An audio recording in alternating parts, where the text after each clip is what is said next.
Good afternoon, everyone. Thank you so much for joining this afternoon's live. And today we're going to be looking at another interesting topic, Ibrahim Traoré's Sharia dilemma, security or religious freedom. That's a question that is being asked, and we're here to pose and to get some very interesting conversations or to strike up an interesting conversation with you. So be prepared to answer questions and to interact with us. So good evening, everyone, and welcome back to another session. Today's discussion takes us to Burkina Faso, where questions about security, religion, and civil liberties are becoming increasingly important. Before we examine the current debate, it's helpful to understand what Sharia law actually is. Sharia, an Arabic word meaning the path or the way, refers to the body of Islamic moral, ethical, and legal principles derived primarily from the Quran and the Sunnah, the teachings and practices of the Prophet Muhammad. Islamic scholars have also drawn on consensus and analogical reasoning to interpret and apply these principles. Importantly, there is no single universal version of Sharia. Its interpretation and implementation vary across countries, legal traditions, and Islamic schools of thought. In many Muslim-majority countries, Sharia governs only matters such as marriage, inheritance, and family law, while in others, it influences broader aspects of the legal system. Burkina Faso is a religiously diverse country. Muslims make up approximately 63% of the population, Christians about 27%, while around 9% follow traditional African religions or indigenous spiritual beliefs. Within Muslim or Islam, the majority are Sunnis, or we have Sunnis and we have the Sunni Muslims, with smaller communities belonging to the Sufi Brotherhood, such as the Tijaniya and the Qadriya. There are also smaller Shia, and we have the Ahmadiyya communities. I'm sorry if I'm actually butchering these Muslims' names, these Arabic names and Arabic pronunciations, although they represent only a small fraction of the population. Christians include both Roman Catholics and various Protestant denominations. Historically, Burkina Faso has been known for relatively peaceful coexistence among these religious communities. However, the rise of jihadist violence and ongoing security challenges in the Sahel have placed new pressures on the country, raising difficult questions about how governments can combat violent extremism while respecting religious freedom and the rights guaranteed to all citizens. So this afternoon, we'll examine the facts surrounding the current debate involving President Ibrahim Traoré's government. We'll separate verified information from rumors, provide historical context, and discuss whether the measures being considered or implemented are primarily about national security, religious legislation, or a combination of both. As always, I encourage respectful discussion in the comments. This is a complex topic involving faith, law, human rights, and national security, and our goal is to understand the issues through evidence, context, and thoughtful analysis. So I'm going to begin with a brief video of people discussing the whole matter of the Sharia law. And this was a very interesting conversation that was had on the internet, and I think that I would share it with you right now. So let's begin with that conversation, and then we'll head right into the weeds of our discussion. Is it there? So let me get this share of the thing. I think I shared it, right? Have I? Let me share my screen with it, and then we can get into the weeds here of our discussion. So get you there, and then I am going to have it on the screen, and we'll share it.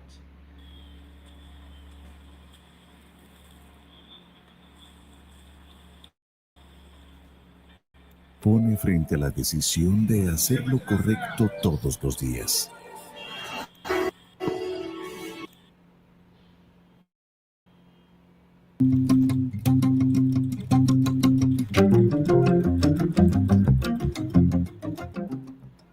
He said it without blinking, on camera, in front of his own people. To those Burkinabés studying Sharia law in Saudi Arabia, do not return to Burkina Faso.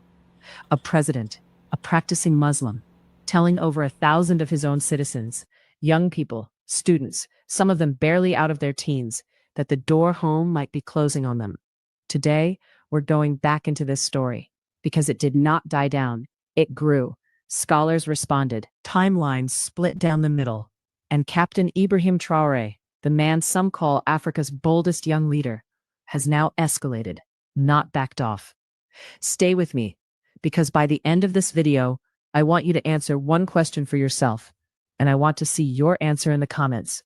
Is Ibrahim Traoré protecting his nation or picking a fight he can't win? So the president of Burkina Faso, Ibrahim Traoré, is facing a huge backlash for speaking against the Sharia law. Now, as we all know, Ibrahim Traoré is actually a Muslim, So the last thing that anyone expected from this man is to reject or speak against the Sharia law. Now, before we come to the main topic, I know the first question you are going to ask is, what is the Sharia law? This is like a very broad topic, but then I'll make it simple. So basically, when we say the Sharia law in Islam, this is sort of like a framework or principles that guide people to become a better Muslim. You get me? Just like in Christianity, we have things like the 10 Commandments and all these laws that guide you to becoming a better Christian. This is the same way they have the Sharia law. You got it? So for instance, things like Muslim, praying 5 times a day, things like fasting, these things are all Sharia laws. The way they don't put interest on the loan that they give out to people, all these things are part of the Sharia law. But then this particular law has faced a huge backlash, like back in the day, because of the strictness and how people apply them. Things like people have, because they want to leave Islam. Things like people getting flogged and stoned for adultery. These things are all things that make people, kind of like criticize this particular law. There's also some parts of the law that sort of marginalize some people who are non-Muslims. When you go to places like Saudi Arabia, where this law is being used over there, people like the Christians are being marginalized. All these things have contributed to people, hating this particular law, especially in the Western world. But then let me make this one clear. Not all Muslims apply the strictness of the law. Now, the reason why Ibrahim Traoré is catching heat from people like Muslims and Arabs is because he said even though he's a Muslim himself, he is not going to apply this particular law in Burkina Faso. He's going to allow people to practice whatever religion they want to practice. And one other thing that got people's attention, in the speech, he sent a message to some students or some people or in Burkina Faso who are going to Saudi Arabia to study the Sharia law, that if they go there, if that is the only reason why they went there, not to study anything like engineering or technology from that country to come and help them, then they shouldn't even bother coming back and impose it in the country, because this Sharia law, there are people in the country who can teach them. There are people in Burkina Faso who have already been there to study the law. He made it clear that, bro, this religion that we are chasing as Africans, these people are developing. Meanwhile, we are here in West Africa stuck at where we are just because we prioritize religion over everything. And if you listen to what he's saying, it makes a lot of sense. I mean, these people who brought the religion, they are gone. But you ask yourself that after the colonization, why are we still stuck? If you look at all the tools they used to colonize Africa, the most dangerous among all of them is religion. This is the same thing that they did to demonize Kwame Nkrumah. When he spoke against religion being a problem for Africans, they twisted the whole thing and made it look like he's a demon. Now, 60 years down the line, what have we done for ourselves? The things that he did back then, you are still enjoying them. We already knew God before they came. The one thing that made it easy for them is religion. He made it clear that if they don't support him because of what he said, he doesn't care. Welcome back to Huddle News Network. Let's get into it. Let's slow down and get our facts straight, because half the internet is arguing about this without actually knowing what was said. During a nationwide address, and later in a separate meeting with community and religious representatives, Traoré revealed something his government says it had been quietly tracking. Hundreds, by some counts over 1,000, Burkinabe nationals currently registered in Saudi Arabia and other Arab countries, studying Sharia and Islamic jurisprudence on scholarships. His argument wasn't subtle. He said, in effect, our country does not need more religious scholars right now. It needs engineers, it needs technicians.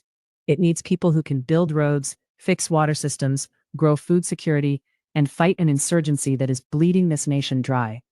And instead, thousands of our young people are being funded by someone to study religious law abroad. Then came the line that lit the fuse. Those who stay to finish those studies, rather than come home, will no longer be Burkinabe. Effectively a threat to strip citizenship. And here's the part a lot of clips conveniently leave out. Traore also said clearly on camera he is a Muslim himself. He said every Burkinabe has the constitutional right to practice their own faith. But he drew a hard, non-negotiable line. There will never be Sharia law in Burkina Faso. The constitution, he said, sits above any religious code. Full stop.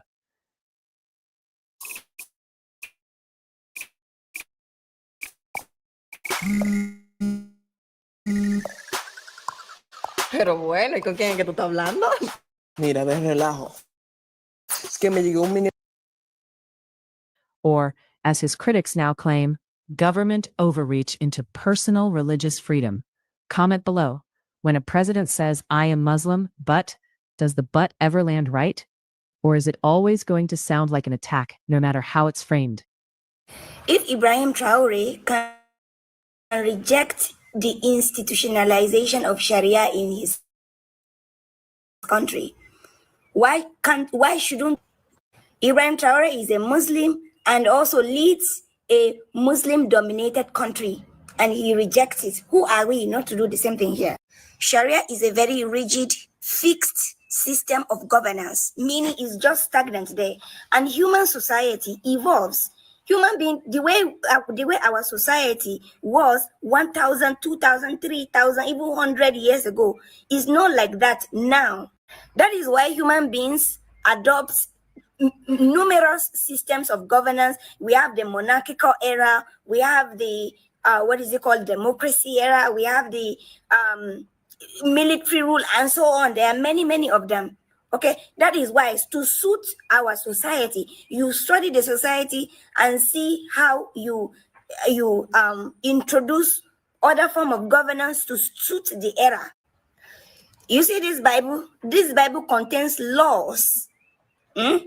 Laws that can govern Christian society. But go and check Christian dominated society, like the southern Nigeria to be specific now. You can see that they didn't use the laws here to govern themselves in those places. They used the rule of law. Why? Because these laws are fixed, but the rule of law can be changed, can be amended, can be bended, it can withstand changes, right? So, like the Sharia law is just fixed. Religious laws are fixed. They are just stagnant. They are eternal, which is not suitable for human society, because human society is not stagnant. Human society is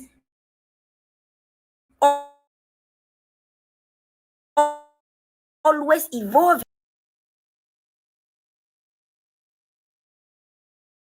In Burkina Faso.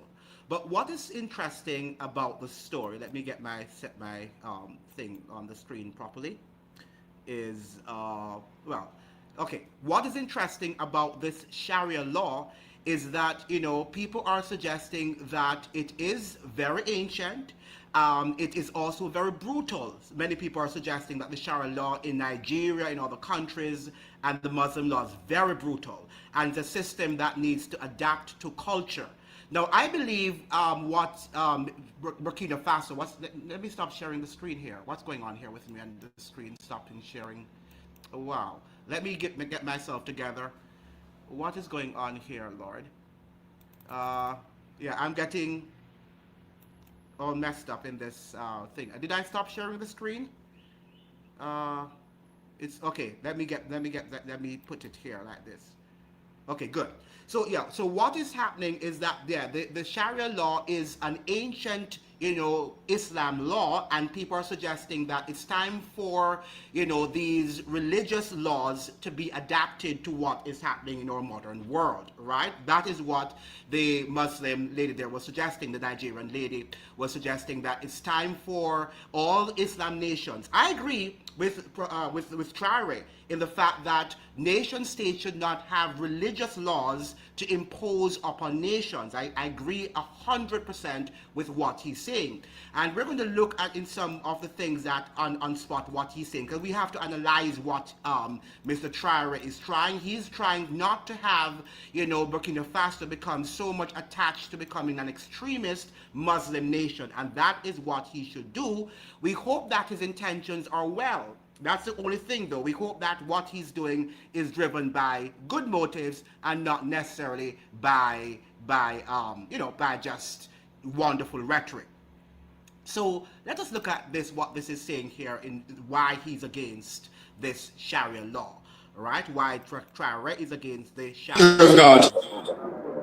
And if you think you are truly religious, you must love the other creatures of God, because you did not give life to anyone. You cannot create a human being. It is God who created all of us. The ability to create a human being, and yet you want to kill someone just because they do not follow you in your life.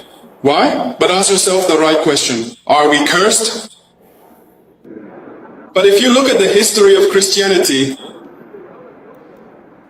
many people in Europe are Christians and all that. In 2026, do you hear about anyone wanting to kill his brother because of a disagreement from the West? Because of religion? He doesn't love his brother, he wants to kill his brother? Have you heard that anywhere? Go to Saudi Arabia, which is the very cradle of Islam. Today in Saudi Arabia, do people fight? Do they want to kill each other because someone else isn't Muslim? But why is it that we as black people are so often ready to hate our own brothers and even ready to kill them just because we think it's serious? It is truly in your heads with this. Yes, it is said you are fighting Islam. If that's it, if that's what your Islam is, then we will fight against it. Well, interesting comment that he's making. Now, he's actually generalizing that black people are the only ones who actually kill in the name of religion.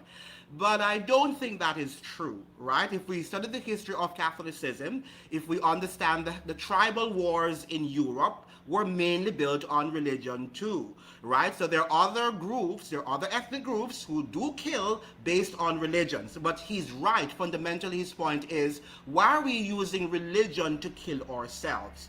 What purpose? How is it benefiting us when we're using Allah or we're using Christ to kill each other?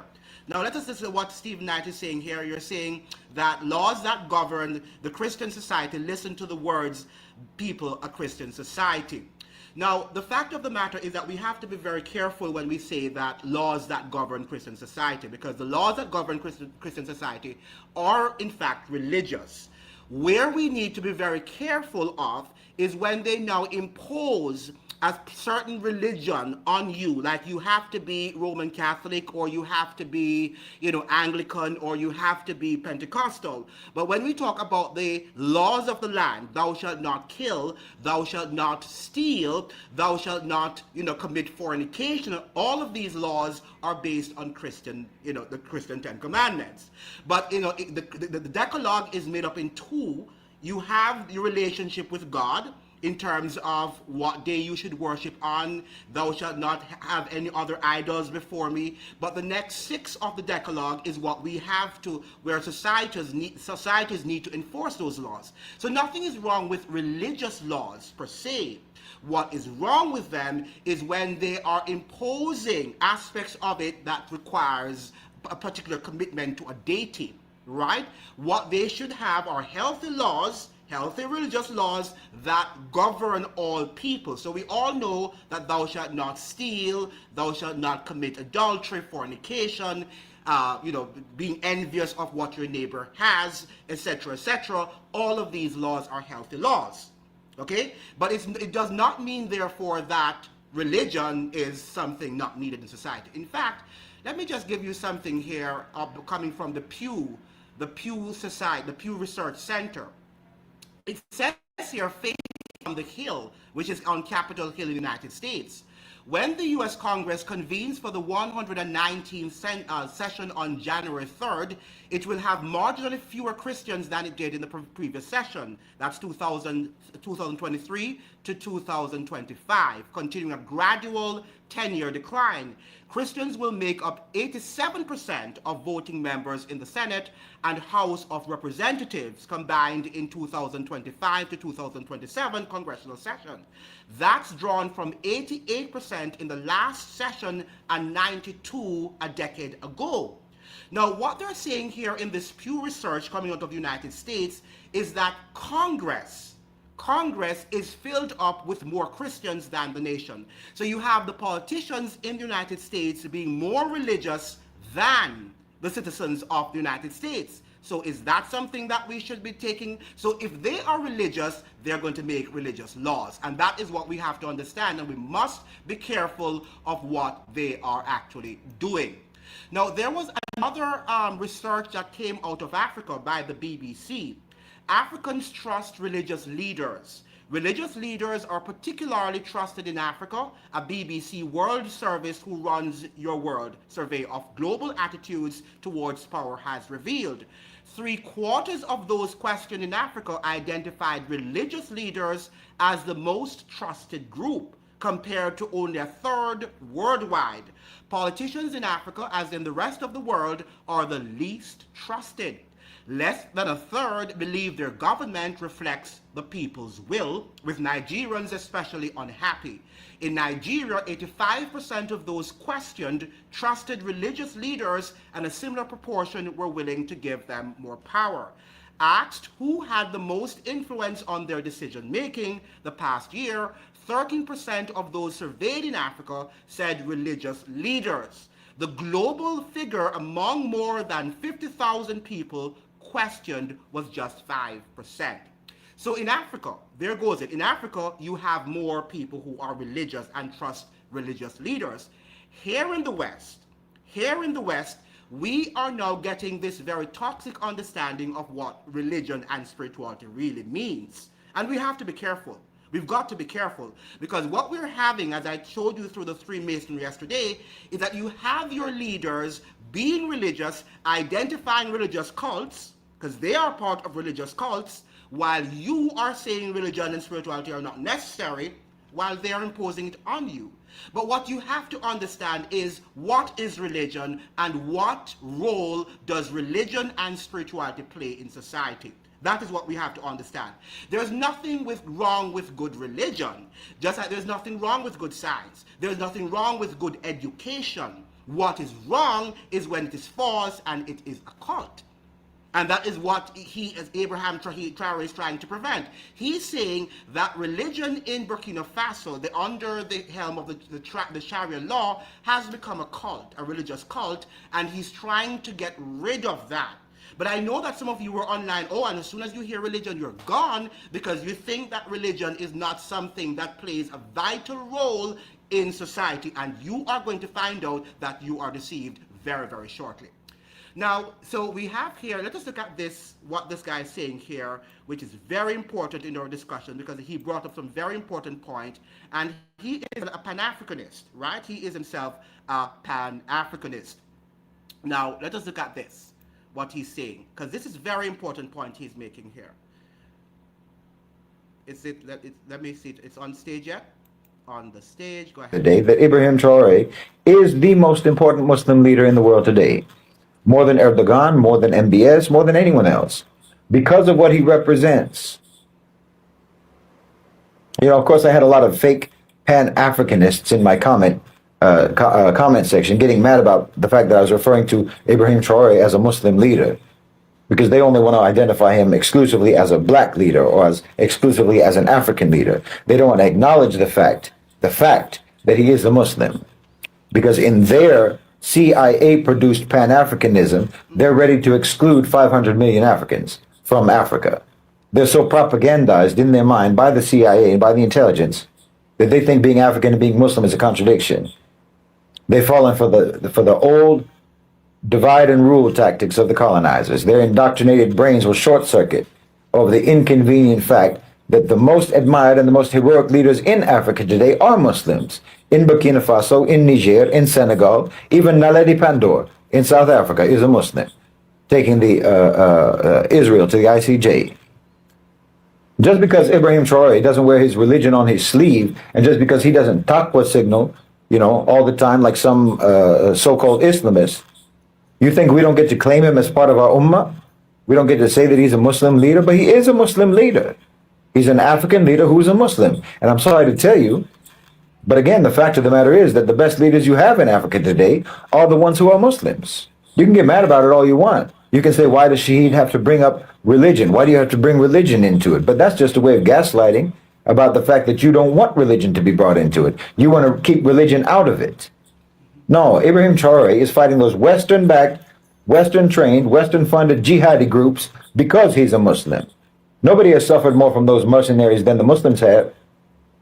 Suffered more from their violence and suffered more from the warped image of Islam that spread by their violence.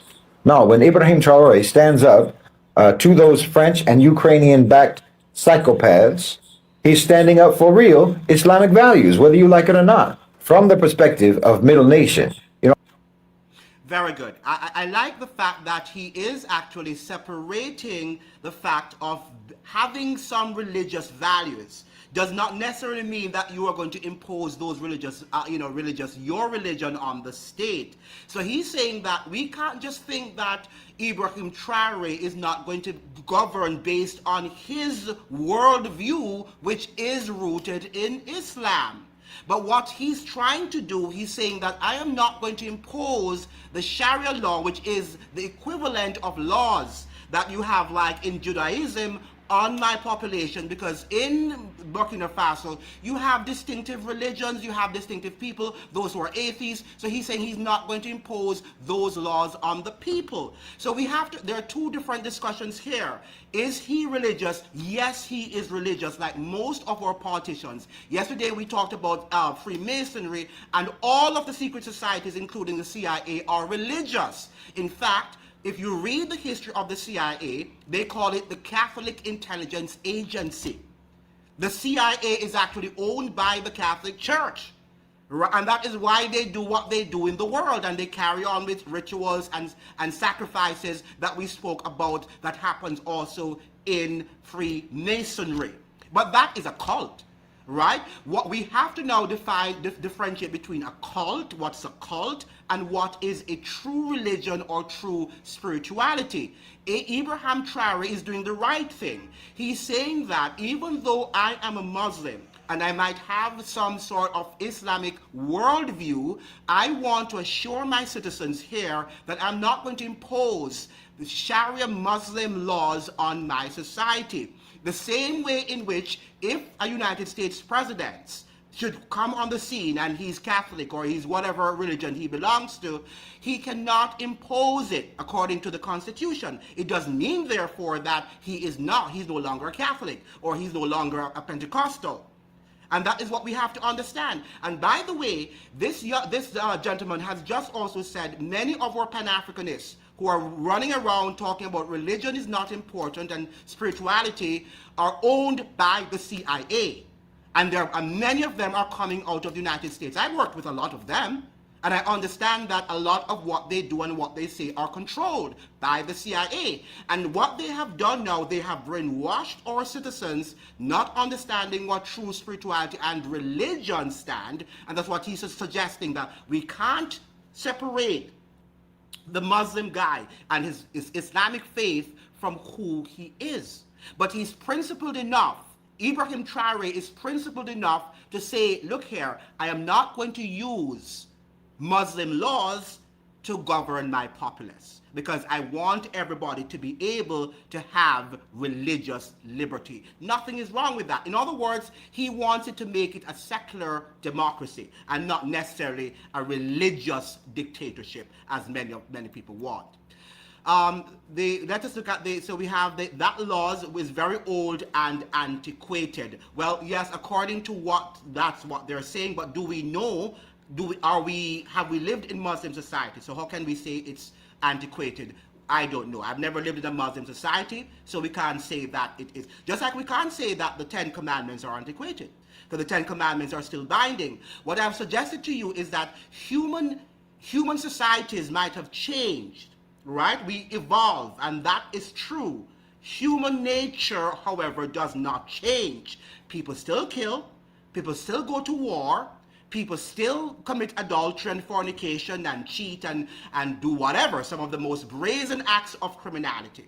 So human nature doesn't change. And that's why the more you read these religious and history books, you realize that it's almost like we're living in the same time and history is repeating itself. Because human nature does not change. So that's why laws sometimes, I'm not saying some of these laws are not antiquated, but some of these laws are not laws that are temporary because we have changed as a society. Because we haven't changed. We think we're modern, but we are not modern. That's what we think we are. We have in our heads, but when you look at how we live and how societies are, we are afraid, we don't have a lot of the rights that we thought we have. Look at COVID and what happened during COVID. We know we are not modern. We know that we are backward. Now, somebody's asking, what is a Christian society? A Christian society is a society that is based on the principles of the Bible. Now, the principles of the Bible doesn't mean that you have to impose your religious conviction upon that person. It's the same thing about, let us say, science, okay? I might be studying science, and there are some things I believe in about what science tells me. There are some other scientists might not agree with me, and they might say they don't subscribe to that worldview. Oftentimes, we look at things in black and white, but the fact of the matter is that that other scientist should be able to respect my understanding of what I see as that scientific fact or scientific reality. It doesn't mean, therefore, that I should impose my scientific beliefs and understandings onto that scientist who might not see eye to eye with me. Okay? But so nothing is wrong in saying I don't believe that we should have Christian societies. What we can't negate though, is that our societies in the West has been built on Christian principles. That we can't deny. But should we now impose our brand of religion on that person? I give you an example, because some of you need to wake up in terms of what we mean by religious faith. When Obama was coming to the office, the political office, there were many rumors, and these were just speculations, they're not true, but there were many rumors suggesting that he was Muslim. And any United States presidents, when they're going up for the presidency, right, they always check one of the first things: what faith does that person believe in? Why? Why do you think they do that? Because they want to know what is that person's perspective. When the first Catholic president was going up for position, sometimes in the 1920s in the United States, they say, no, we don't want any Catholic here. Why? Because any Catholic, once you're a Catholic, your first commitment is to Rome. Your first commitment is to the Pope of Rome. And that's what they're saying. They don't want any popery in the White House. That's what they were saying. Read the history of the United States. Even during the one that was murdered, the one that was unalived in the 1960s, JFK, right? During his time, he had to go and tell them that he was not going to lead America in that vein of the papacy. That his first and his major priority was to Americans and not to the Pope, not to Rome, the Bishop of Rome. But that is what the Catholic Church demands. Once you're a Catholic, your first commitment is to the Vatican, is to the Pope, not to American citizens, right, but to the Pope of Rome. So let us say you had a Muslim there. What would be his major priority? Or a Hindu, what would be that person's major priority and that person's worldview? So we have to be careful about what we think and what we don't know. The whole matter of Christianity also is something broad. Are you talking about Catholicism, or are you talking about Roman Protestantism? Are you talking about Mormonism? All of these things are very distinct, and we must understand them, because if we don't, then the people who are there in Congress and other parts of the world are going to use their perspective when we are not paying attention, and then they're going to deceive us, right? So that is what we need to understand. So I agree with Ibrahim Traoré. I'm on 100% that Burkina Faso should not implement Sharia law. However, can he now block so many of his nationals, citizens, who are studying in Saudi Arabia? Well, he's calling for them to return, so give him his credit. But if they decide to study and they want to study religion in Saudi Arabia, Does he have that right to tell them that they can't return if they decide to remain there and study? That's another conversation that we need to have, and that's why we have to be able to break up our conversations in an intelligent manner. He's being fair, and I agree. You should not push your religious beliefs or religion on their people because they may not adopt that feeling. Correct. And as he's suggesting, the rule of law that governs Burkina Faso should be what people should be focused on. Another thing that he's doing, which is very positive, is that he's saying that he does not want all of this religious professionals to be coming back to his country. What he wants are engineers or a diverse. He wants diversity in the field of in different professions, right? So he wants engineers, he wants lawyers, he wants doctors, he wants builders, because he realized that Burkina Faso was too religious, as many of us are, and too religious for our own good, that they are just there being sent every year. Hundreds of thousands of them are being sent abroad to study religion. And he's saying, no, I want people, I want other skills, I want other professions to return to Burkina Faso to help to build the country. Nothing is wrong with that. Absolutely, I agree 100% with him where that is concerned. So we have to look at his arguments one by one. What we like to do, we like to grab things and say this is, and he's a saint or he's a demon. But that's not what we do on this channel. What we want to do, we want to run argument by argument, see where he's wrong here, he's right here, because that is critical analysis. Not to run after people and say this is, well, he's doing the right thing. He might not be doing the right thing in entirety, but he might be on the most part, and we agree with him where he's right, and we should not agree with him where he is wrong. Now, other religious heads should listen to what he's right, because what is happening, Stephen, is that we in the West believed that before, that religion should be separate from politics.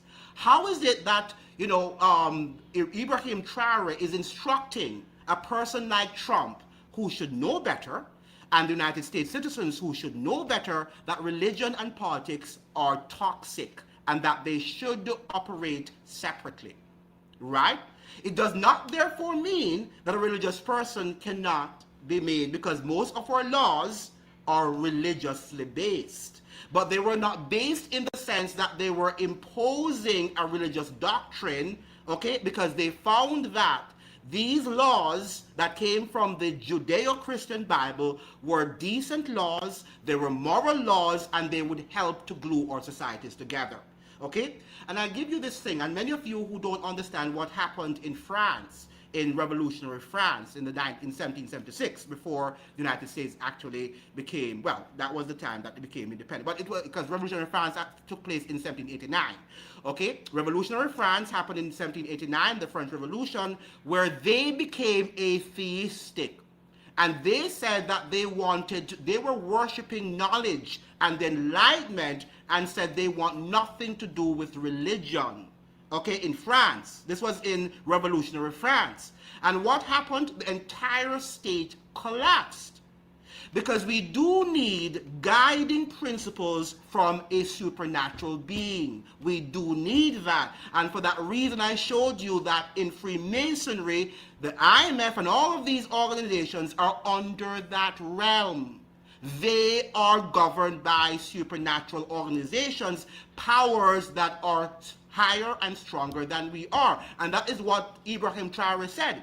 He says now that none of us should kill each other off because we don't have the power to create. Right? And then the other, the Pan-Africanist guy there, he was suggesting that he realizes that in Pan-Africanism today, and among so-called intellectuals in the West, people don't want to hear anything about religion because they think it's something antiquated. Now, how can you think religion is antiquated? So science is antiquated too, or history is antiquated too. We can't think that, because we must understand that society has three different institutions. We have religious institutions, we have education, intellectual institutions, right? And we have the home. right? So are you suggesting that we don't, and that's why they're trying to get rid of marriages, and you can have two fathers and you can have two mothers. So, and these things are not. So are you suggesting to me now that you can have two fathers and you can have two mothers and those are parents? And these are the sort of modern things that we are moving into. Why? Because we no longer have that affiliation or connection to religion. It is religion that talks about marriage. It's not the society. The whole matter of living with one man and a woman at home and getting married and morality comes from the Bible. There's no other thing that says you have to marry to one woman and one man. Why do you think society looks upon you when you go and cheat? So, well, you can have many women, you can have many men, you can cheat. And these are the things people don't talk about, that nothing is wrong with religion if the values, not the ones now that are you're going to push on and say, this is the one, this is my God and you must worship my God. No, but there are certain principles in religion that make the society healthy. Without these principles, societies are going to decay. Because human beings did not create themselves. We did not come here just by, they're saying, a bang. Right?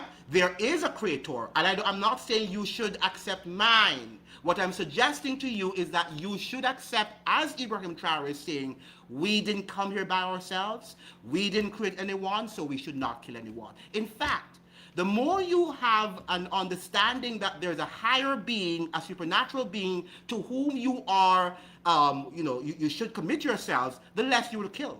Because you understand that if you kill somebody and if you do wicked things, that you have to give an account to that supernatural being. But societies in which they think we're all living in this material world, nothing stands above us, and we can just live the way how we want to live, that's the society in which we're living in the West right now. And that is why our politicians are doing whatever they want to do, and they're getting away with it because they find that they don't have anybody. Well, they know they do have, but they're accountable to their cultic organizations such as Freemasonry. So you're right. Stephen is saying here, Andrew, don't forget, while these men were writing these laws, they were murdering and killing and stealing with other men's wives and doing all kinds of debauchery while writing these laws. And you're right. But guess what? It doesn't mean, therefore, because they're doing it, they should not be held to the standard. Right? And that's what we have to understand, that, how many times a teacher might teach things and talk about, being disciplined and doing the right thing. A teacher might tell you, your parent might tell you that you should not cheat and all of that, but your parent perhaps cheats too, right? Does it mean that what your parent told you is not right? All right? So a lot of things that we grew up and our parents told us, and we grew up and we understand that they were humans too, and they fell. But it doesn't mean because they fell from grace that what they told you is the wrong thing. So that's what we can't look at people. We have to look at the laws, and are these laws, healthy for society?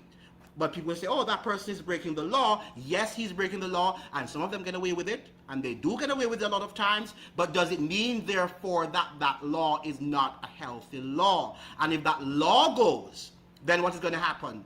The entire society is going to collapse. So yes, they were doing those things too, and I agree with you 100%, Stephen, but at the same time, it does not negate, because do you know the founding fathers were not religious too? Do you know that? They were not religious.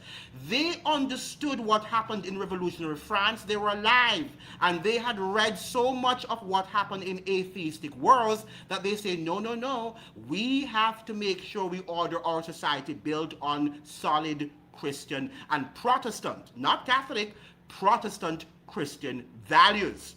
Not that they were trying to, because many of them were agnostics. Many of them were agnostics. They never believed in any specific God. And that's why they said, first, let's not merge religion and politics together. That's what they said, right? Separation of church and state. Then they said, they understood that if America is going to honor its constitution, they said that the constitution was really designed for a Christian people. Do you know that? They understood that. Outside of that, whatever wants to happen, That is the world we're living now, in confusion, because we no longer have a moral fiber. People don't know what standards are anymore. I can shack up, I can do anything I want to do, and nobody says anything, because that's the way to live. It's a new world and we're modern. So you can have two fathers and two mothers, or a single home parent, and people are realizing that these things are destroying our society. And people no longer have what is known as spiritual values. They think that everything is money, and if you have more money, then you are the one to be worshipped. And this is what Ibrahim Traoré is saying. So all of these Pan-Africanists who are booting for Ibrahim Traoré, they must understand that he is Muslim. But it doesn't mean that he's going to impose his Muslim faith on Burkina Faso, which he's doing the right thing. Right? He's doing the right thing. And that's what the West had inherited, and they're now giving that up and saying now that we are a Christian society. And that's exactly. But we're not a Christian society. And America was never meant to be a Christian society, because if you say a Christian society, you'll ask, what branch of Christianity? Is it Mormonism? Is it Catholicism? Is it Baptist? Is it Seventh-day Adventist? Is it whatever? But that was not what it was founded for. But does it mean, therefore, that religion should not be important? No. It just means that one of the, you should have the core principles of the Decalogue, of not stealing, of not committing adultery, or not committing fornication. And people are still wondering, and they're crying. I see women today, they don't believe the heck in religion, right? And they're crying when men still cheat on them. So why are you crying? Why are you crying when your men go and cheat with other women? Why are you crying, and vice versa? Because you grew up with that sort of tradition, knowing not where it came from, and understanding that marriage did not come from just out of nature. Marriage came from God. It's a biblical injunction. Other than that, then you can go and shack up, and you can live with as many men, and men can live with as many women as you want to live with. Right? But this is what we want, to have our cake and eat it at the same time. We want to say we want to live nice with good value. We don't want people to murder us. So what's wrong if people murder us? And that's what Ibrahim Traoré was saying. How are you going to take the life of somebody in the name of religion or whatever, if you did not create? And no human, whether you're Christian or you're Muslim or you're Hindu or whatever religion you come, none of us can claim that right to take away anybody's life, because we did not create. And that's what he was saying. He was not saying that religion was not important. And I'm sure it's important in his life. And to be able to rule Burkina Faso in the courageous manner in which he is actually ruling it. Because all these people who come here and think that he's just courageous because he's this man is 38? Right? So you think he gets his strength just out of nothing? He has faith. He's a man of faith. But he's saying he's a principled man of faith. He's saying, I'm not going to use my religion to impose on the people. And that's what we are saying here. Greetings and welcome to the live, Trevor. The time is a bit off for me, yes, I understand, but I tuned in for now. Yes, surprised a certain lion isn't having a tantrum today. Yeah, I had to block him because he was getting a little bit out of order. And I just had to. I normally don't block people, but he was a little bit too much today, and I had to tell him that he had to go. Then we have greetings, and yeah, killed to be ruler, right? And he killed to be ruler. Yes, I'm not saying what he did was right. Very good. That's a very that's a very good point, Pedro. And Pedro is the ones to make these but this is a very important point you're raising here. And that's the way, and that's the reason why, Pedro, we have to be careful of people. Because though they tell you, just like Stephen is saying, the founding fathers said that, you shouldn't have slaves, everybody's equal. They had the Constitution, everybody's equal, and, under God and all that stuff, because the Creator, we're all equal under the Creator. But they went and they had slaves, right? So the same thing you're saying, Pedro Jamal, that Ibrahim Traoré is saying don't kill, but the coup that he had to have gotten into the presidency there in Burkina Faso, he actually killed. And this is what Pedro is saying. So that's why we have to be very careful of not putting somebody on a pedestal and thinking that this person is doing everything that is right. We're here to have a discussion, and many of you don't want to engage in discussions. You want to just say Ibrahim Traoré is my leader, is Captain Traoré, and you don't want to have an intellectual conversation and say, yes, he's good here, but look at what Pedro is suggesting. That is high hypocrisy, because he practiced that. He actually had to kill to have gotten his position. Right? This is the contradiction now that we are seeing, that we're living out in our politics. And that's why you cannot praise them and say that this is the right, and nothing that anybody says against Ibrahim Traoré. It's almost like he's a cultic figure for some of you. But I, on the other hand, because no man is my God, I can say, oh, good, I like what he's doing here. But the other hand, I can say, I don't like what he's doing here, right? Because he's not my God. You're correct. I have to give you flowers for that, Petra. That was a good one. That was a good one. Even me wasn't thinking about that. Let's look at another clipping here, because we are here to get some very good. It's theater. Absolutely. It is theater. Well said. I'm going to come to you, Pedro, but I want you to listen to this, and then we are going to continue with our conversation. I'm very sorry that I can't really, structure my life as many people would have their life to just have these, very unintellectual conversation. My conversations have to be intellectual and rooted in thinking. And that is what I'm seeing in the likes of people like Pedro. You think, and challenge. We're here to challenge each other, right? And that's what Pedro was doing. He's saying, well, he killed to get himself. Let me get this on the screen. Give me a second. Let's just get this on screen, and then we get another one so I can get these things out of the way. This is it. Let me get it.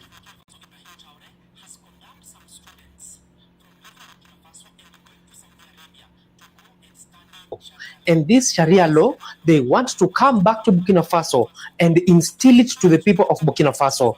According to the president of Burkina Faso, and I'm going to quote and read, I am a Muslim, but everyone in Burkina Faso has a right to practice their own religion. Never be Sharia law in this country. To those Burkinabe studying Sharia law in Saudi Arabia, do not return to Burkina Faso.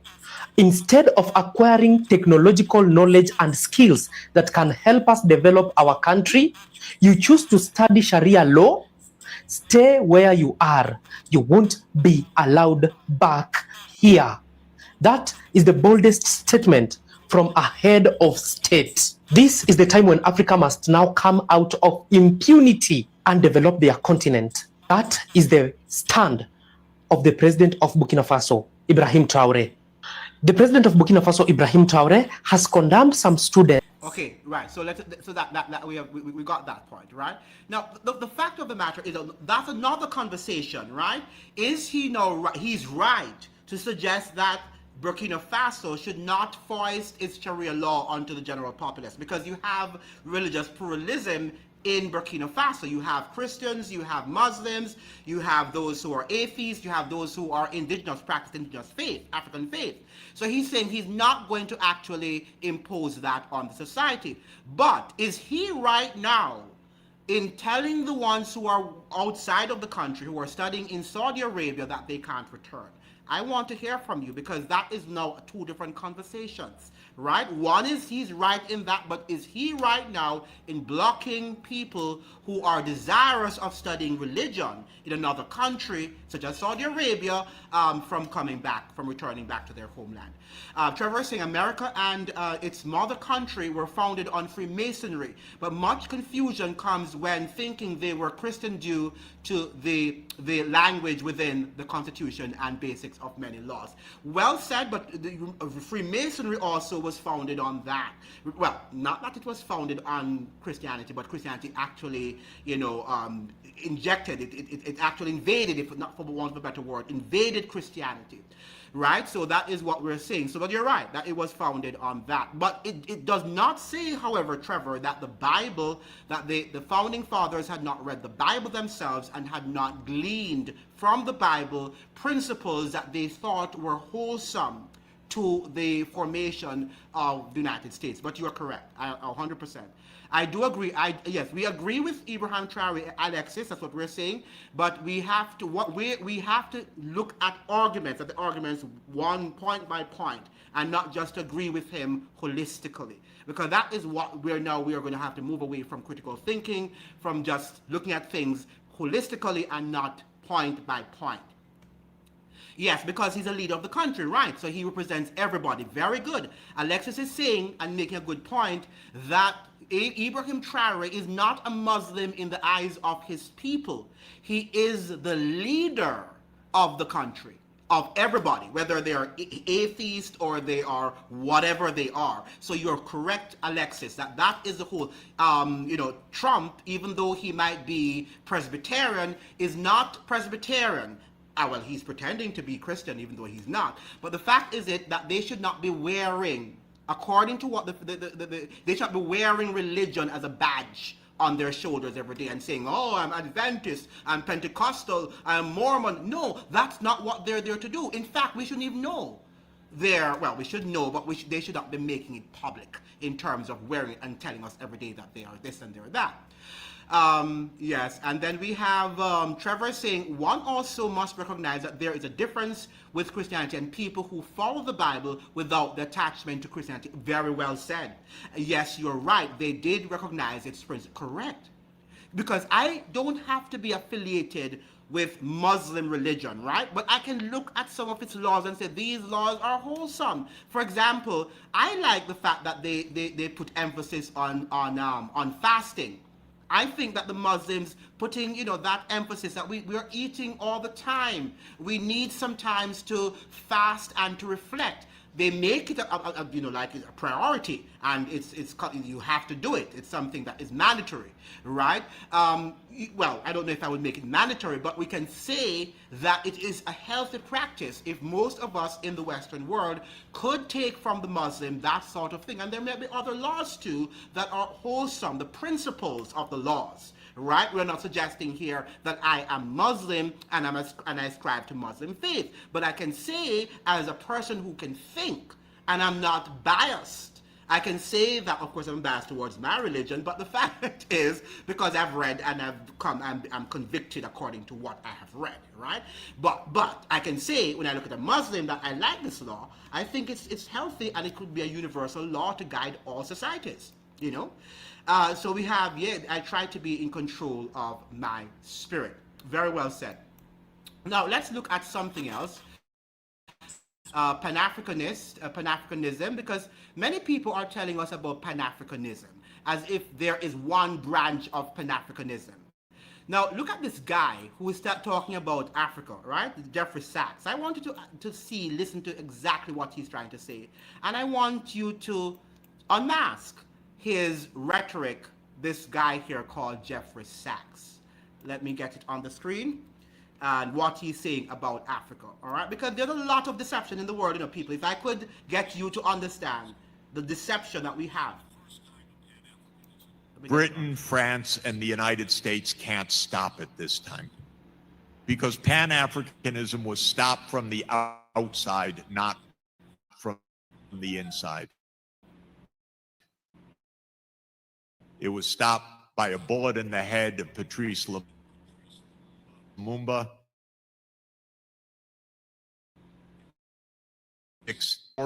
They don't have the space, and Africa can prevent it. So we need this Africa-wide investment program that invests first in the young people. This vast population increase is so promising if you invest in the skills of the young people. I believe that by 2050, Africa will be a high-income region. It will be a successful and growing region. It will be a region of peace, and it will be looked to throughout the world for partnership and for innovative solutions. Now, can we trust everybody because they use the word Pan-Africanism? Can we, and that's the question I would like, can we trust anybody? Who is Jeffrey Sachs, by the way? Jeffrey Sachs is actually the director at Columbia University of the Sustainable Development. right? And when we talk about sustainable development, what are we talking about? We're talking about the World Economic Forum, we're talking about the United Nations and Agenda 2030, okay? So Jeffrey Sachs, even though he's speaking in a rhetoric that sounds wonderful and saying that nobody's going to stop Africa's growth, as they did in former times, we know that this man is not real. And that is why you've got to really analyze and be able to understand what people are talking about. If I weren't aware of Catholicism and what it does in the world, I wouldn't understand what Jeffrey Sachs is doing. You know, I think I hear him on podcasts every day, and he's very intelligent guy, and when he speaks like an intellectual, and you tick off all those things, right? And he cites his sources and all of that stuff. But when you look carefully at Jeffrey Sachs and you look at the organizations to which he's affiliated, you know he's not real. You know that Jeffrey Sachs is not real, but many people think he's real, and that is why the politicians are winning the battle, because we don't understand the system, we understand personalities. And we're not here to understand personalities, we want to understand personalities too, but from the system that we understand personalities. Very important that you understand, when you're dealing with politics, you have to move from the system to personalities. Now, Pedro is saying the problem occurs when one thinks their religion is very good. Now, nothing is wrong if you think your religion is the true religion, because we all are convicted. Pedro Jamat, you have your opinions you are very opinionated, Pedro, all right, like myself. You're an extremely opinionated person. So you have your opinion. The problem is, and you're convicted that your opinion is right. The problem is that we should not voice, and we want to fight because Stephen doesn't believe that the vaccines are healthy. I should fight him, right? That's the problem. So in anything, whether it's science or religion or economics, the problem is we all have our opinions of which we are convicted, but we should not foist it onto people if they don't want to think, or they don't share a similar perspective. And so it's not only religion, because remember we said that science can also be religion. Okay, economics can also be a form of religion. You can act under that, because the neoliberalism that we have in the world is a religion.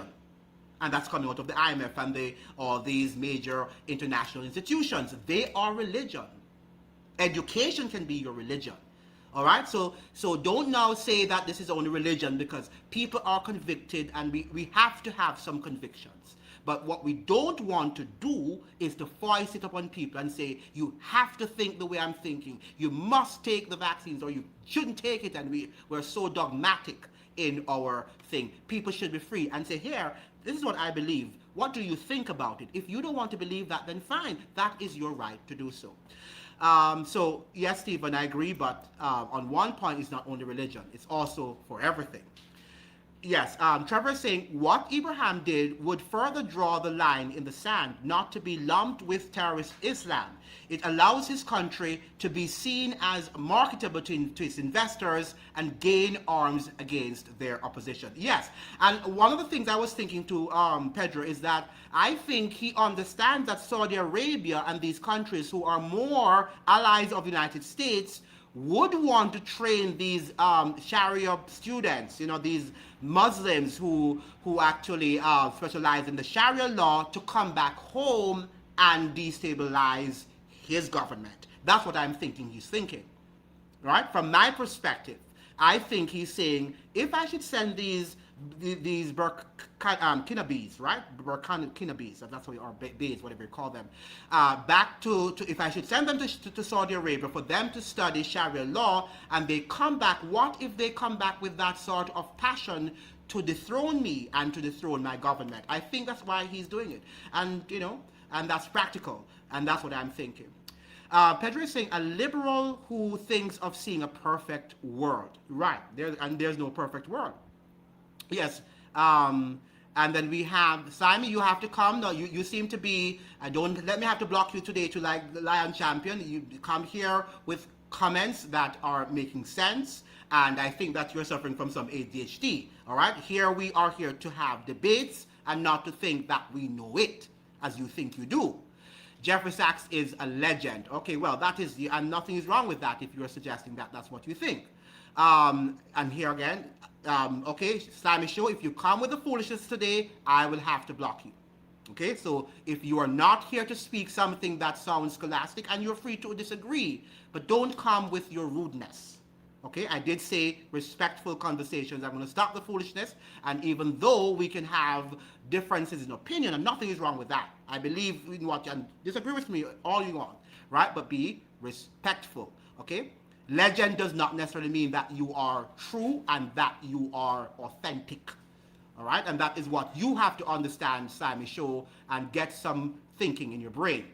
Now, if the UN feeds into Pan-Africanism as a focus, as we are officially doomed for good, and that is what they're doing right now. Everybody's about Pan-Africanism and all of that, and the CIA is behind it. It would be like giving the lost emotionally unstable blacks their fever dream idea of Obama and liberation on steroids. But that is how they deceive.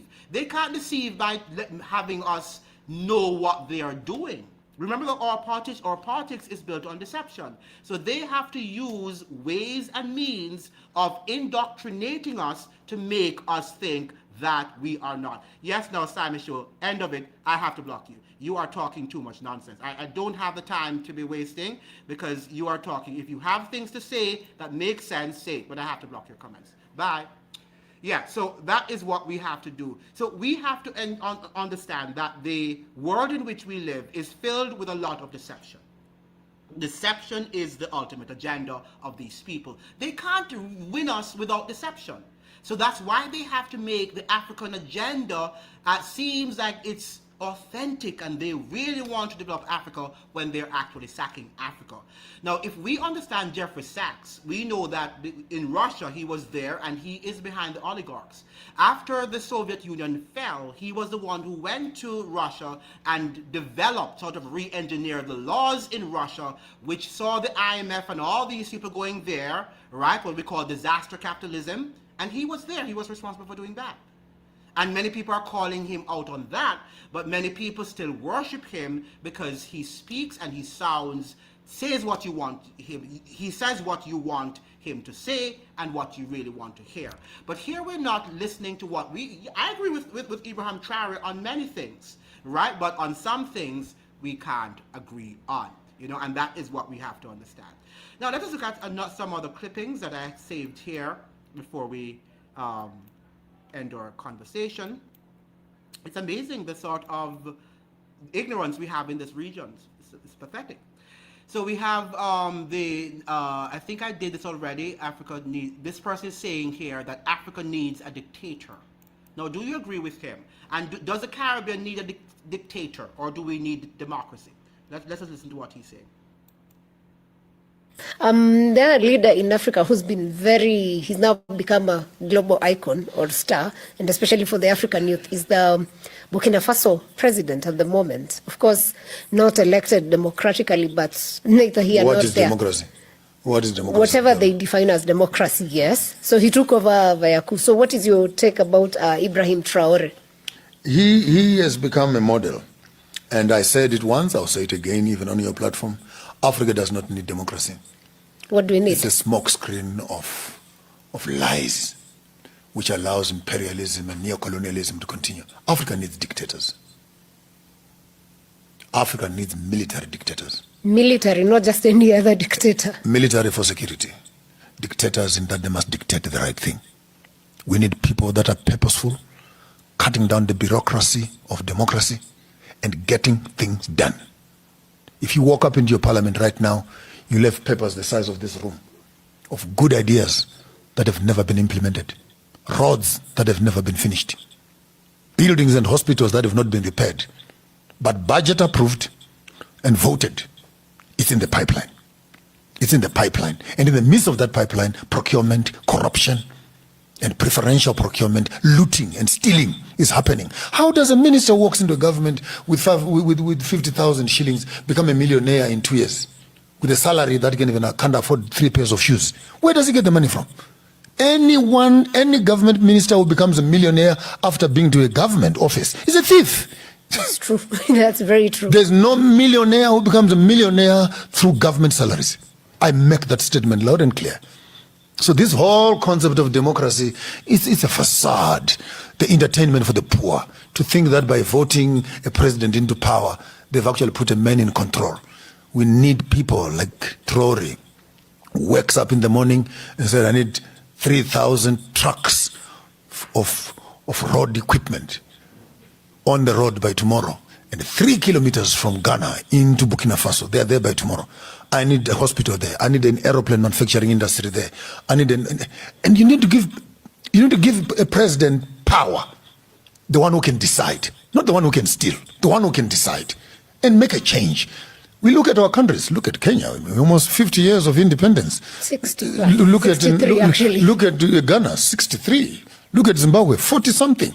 And the roads that the colonialists built, we're even battling to repair them with potholes and etc. And you wonder, for the past 45 years, what are we doing? Here's the Minister of Roads, here's the Minister of Public Works, but they simply can't get things done. So what do you need? You need a leader. Boko has picked up the signal. Yeah. Walks up one morning and says, no more diamonds are living here. We are going to beneficiate themselves. You look at Mali, come on, no more. Uranium is going out. We're going to benefit it here. We need Ghana. We need Kenya to say, no more coffee lives here. We will make the chocolates from here. Belgium must order chocolates made in Kenya. You can't take our coffee and take it to Belgium and says, produced in Belgium. What the hell are you talking about? Who are you cheating here? You don't even have a single bush of a coffee tree in Belgium and you say they're the producers of coffee. Who is lying to who? Britain cannot be the sole mother of determining the price of gold. You don't even have a quarry mine to bring me 2 or 3 dust of gold in your country. Where are you getting it from? Allowed. Stealing. Thuggery. That's why I called Britain, Pambet for me, the home of the Tomb Raiders, when I discovered it in August. And by the way, next month, I'm going to be meeting up with Traore, with Mama Okay, so he's suggesting that we need dictatorship, and that Ibrahim Traoré should now be the new form of leadership for people who are so-called of African descent. Now, do you agree with him? Now, from that, you know, the thing about human beings, we look at things from a focal lens, right? So we're thinking that because this one is doing that and he's not right, so it means that what my way of doing it is the correct way. And that might not necessarily be true. Human beings are flawed creatures, right? We're flawed creatures. So yes, democracy is going to come with lots of problems, and also what? And even dictatorships. Because if somebody comes up and say that they're a dictator and they do whatever they want to do, sometimes they always start out very well by being what? Benevolent and mild, and eventually they end up being what? Brutal. So we have to be very careful about dictatorships.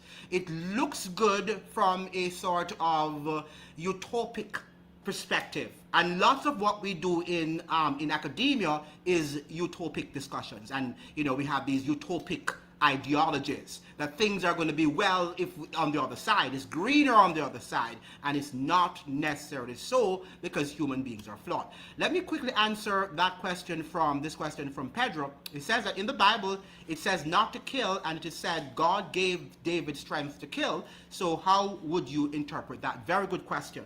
Who created? God. So who is able to look at what our motives or intentions? And when you read the Bible, you know, the reason why God had to kill is that if he had not gotten rid of them, they would have gotten rid of the entire population. Right? And that is why he had to get rid of the antediluvians, because had he not gotten rid of them, they would have gotten rid of the entire population. Just in the same way that we have some very brutal criminals in our society right now, that sometimes even if men or governments don't get rid of them, they're so demonic, and they will not listen no matter what you try, no matter what you say, they will not listen. You just have to get rid of them. And sometimes from that, so justice sometimes demands that. Justice is not necessarily always loving and doving, you know. Sometimes justice has to give out that which you deserve, right? So in terms of that, yes, in the Bible, if you read it well, you'll see that many of these people did deserve what God did. And God always sends warnings before he does that, okay? He's repeating the same thing that the fathers of independence were saying. what were they saying? I'm not sure what you're saying. Sorry about that. I'm black. I'm back. Oh, you're back. Oh, yes, you're back. Yes, welcome back, Stephen. People are calling for dictators, though, without realizing, very good, Trevor, that they are being led by recognizing a face for each region. Right. This can be seen with Traore and Motley, which should raise reasonable concerns. Can't be better said. I could not have said it better. Which should raise reasonable concerns. Now, years ago, when I was reading about what was happening to my own country in Jamaica and the IMF and the lack of development and the corruption that is in Jamaica, I said that too. I said, I think we should have a mild dictator in Jamaica because that person would get things done. And that's, I think, this what this guy was saying, Joshua Maponga, this Pan-Africanist. He's saying that, these people under democracy, they don't get things done. And it is true. It is true. But I think we should ask ourselves the questions, why don't they get things done? Instead of saying that it's a problem of democracy. It's the same thing that when I hear other people come and say capitalism, nothing is wrong with capitalism. It's a tool. It is how it is being used. Nothing is wrong with religion. It's a tool. It is how it is being used. All right? And that's what we have to understand. But to suggest, therefore, that democracy is something that we should just get rid of and apply military dictatorship, because he's not only saying dictatorship, it's military dictatorship. Because that is what Ibrahim Traoré wears, his uniform. He's always in military uniform. So what he's subscribing to is a military form of dictatorship. Would that be what we want to see in the Caribbean and in most countries? Even though he's getting things done, we can see that he's building roads, right? He's building hospitals, and he's doing lots of good things, but we don't know how it will end. And that is what is important. How will this great thing that we're looking on or at, that Ibrahim Traoré is doing, how will all of this end up? That is what we have to look at. But we can't just say that we should adopt military dictatorship in our countries because that is what Ibrahim Traoré is doing. But that, people who are actually worshiping him and idolizing him, would you want to see that brand in Jamaica? Would you want to see military dictatorship in Trinidad? Would you want to see military dictatorship in Barbados or in Guyana or in any of the countries that in the United States, in any of the countries that you live in? But you're idolizing him. In the same way we idolize Singapore, and people are asking, Singapore is a dictatorship too. It's a one government, one rule, one party government, right? Would we want to live under those laws yes, it's orderly. Yes, it's rich, one of the richest countries in the world. But would you want to live there under that circumstances? And people live there from the West, live there, and I'm sure they like it, but I'm sure there are lots of things too that they don't like about it. But if those sort of laws are normalized in the West, and wherever you live, would you like it? And this is where I find our people not thinking. They are not living in reality because they are actually in a virtual world in which they're seeing Mr. Traore and his brand of leadership, and they're thinking that it is suitable in our cultural dynamic and our cultural framework, and that might not be so. All right, that is what we have to understand.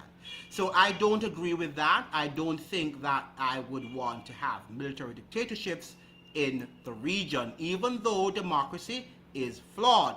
In the same way, I still prefer capitalism with all its flaws. With all its flaws, I think I do prefer capitalism. Now, we can talk about rabid and obscene, what do you call this, the capitalism that neoliberal form of capitalism. I can't agree with that brand of capitalism. Okay, so that's what we have to understand. We can't now just say it's this thing, and if you get rid of capitalism, everything is going to be justice. A state of emergency leaders, right? That's what we have now. It's dictatorship. It's dictatorship in the Caribbean. Everything is state of emergency, and that's what they're moving us into. That is what they're moving us into. But you know what is going to happen to, as you're saying, Pedro Jamart? What is going to happen to, we're going to have frequent coups. And again, remember, as Pedro Jamart said, that Ibrahim Traoré's government came about as a coup. Would you like to see the government of Miss Mia Motley couped? Would you like to see the government of Miss Kamala Persil-Bissessor cooled, or any of the prime ministers in the region cooled? I don't think we would like that, would we? Because we know what that comes with.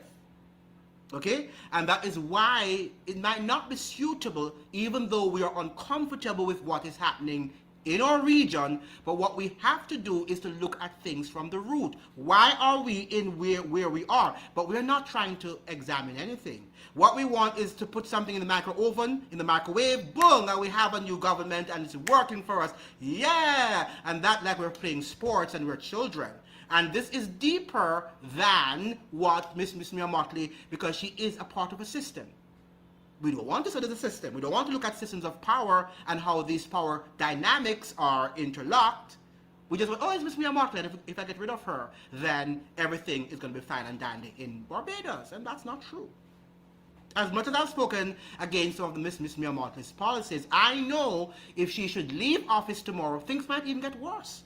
Like I tell you that, even if Miss Mia Mottley, should she leave office tomorrow, some of the same people that you are putting your faith in, Barbadians, you are going to realize that things are going to be progressively worse. Okay? Because it's a system that controls them. So how is it going to get better? But you're blaming Miss Mia Mottley only because you don't understand the system. And you go on podcasts that are every day Miss Mia Mottley should go down, she should go down, she should go down, praying at the altar for Miss Mia Mottley to go down. And what benefit does that make? And for those of us, by the way, and well, I'm saying us, I'm not saying you, because you might not ascribe to that. It is God who sets up and puts down. Do you know that? So even though God might not agree with a lot of things that Miss Mia Mottley is doing, or a lot of things that Trump is doing, or a lot of things that Biden did, he sets up and puts down. He allows them to be in office. So whether you like it or not, that is weird. That, and then if they a next one come up, but you know what happened? You're worshiping those people that when the next person comes, they are going to start kicking some butts. And they're going to kick you because you don't understand the system, you don't want to understand it, and they are going to kick you. And hopefully you'll understand then. Now, Trevor is saying also, Trump is already proposing his fourth term. Right, I see that. Should this happen by emergency or a loophole, America, which is the face of freedom, will beg for dictatorship to overthrow and establish the new system. What an excellent point you're raising here, Trevor. Because, you know, years ago, there was this scholar by the name of Chalmers Johnson who wrote about the sorrows of empire. And in his book, he did predict that this is going to happen in America. That things are going to get so bad that they will call for military dictatorship right there in the United States of America. My question to you, Trevor, and to you audience, members of the listening audience, do you think Ibrahim Traoré is that sort of blueprint they want for the rest of the world? For us to eventually see dictatorship as this form of benevolent government, this form of government that gets things done, so they have put him there, and young people are idolizing him around the world, saying that he is the hero and he's about to save us. I think it could be. I'm not saying it is. I'm saying that it could be, and this is where critical analysis is important. Now we have here, Thazi, welcome to the live. Welcome, haven't seen you for some time. The video you did yesterday on Freemasonry should explain the system. All of these leaders are all playing a role, correct? And do you know, Thazi, they all went. When they saw us talking about Freemasonry, they just came online and they went. Because guess what? It's nothing important. If I'm not talking about Miss Mia Mottley and the gossips and she's the worst, you know, prime minister of the region, or whatever, the gossips that are in Barbados or Jamaica, people don't want to listen. They like this sort of bread and circus. They don't want to hear about the system. Anything that describes the system, oh, I don't want to, I'm out. I'm out, right? I'm running where the crowd is. And you are going to see that very soon, if you don't understand the system, like Freemasonry, the Illuminati, and all of these secret societies which control your presidents, by the way, which I told you yesterday, I was showing evidence that they are religious cultic organizations. They are cults.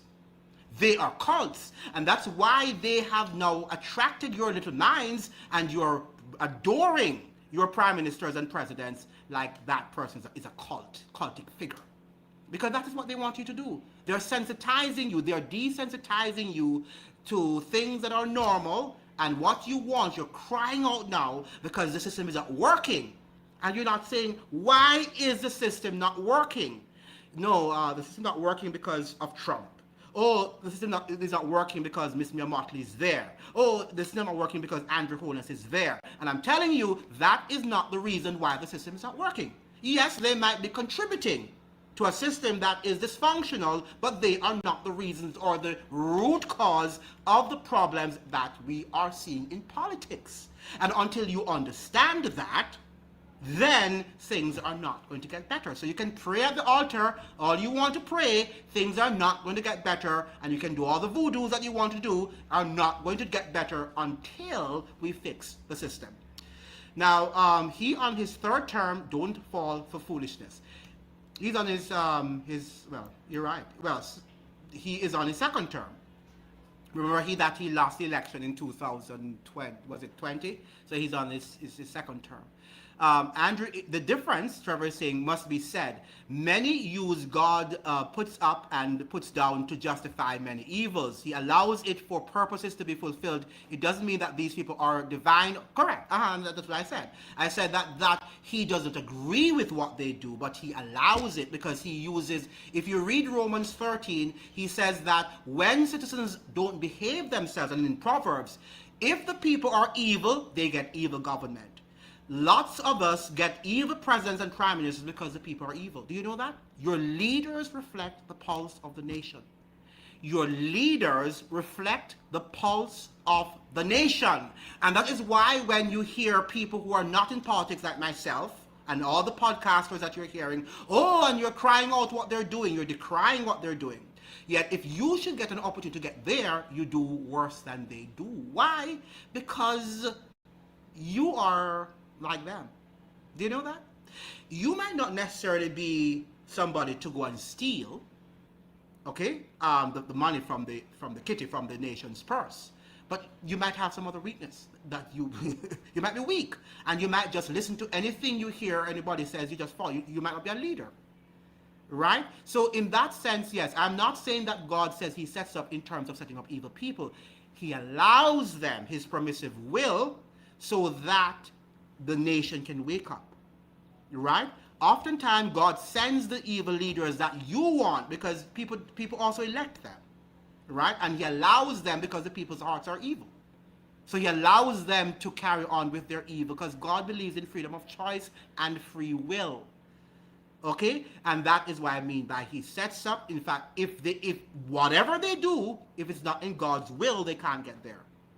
No matter how many of you vote for them, if it is, and no matter how much the oligarchs give into their campaign, if God does not agree with a president getting up, he will not be able to get there.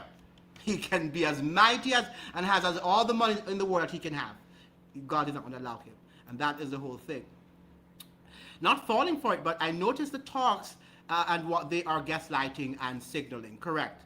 I agree with 100%. I asked you if he's on his third term.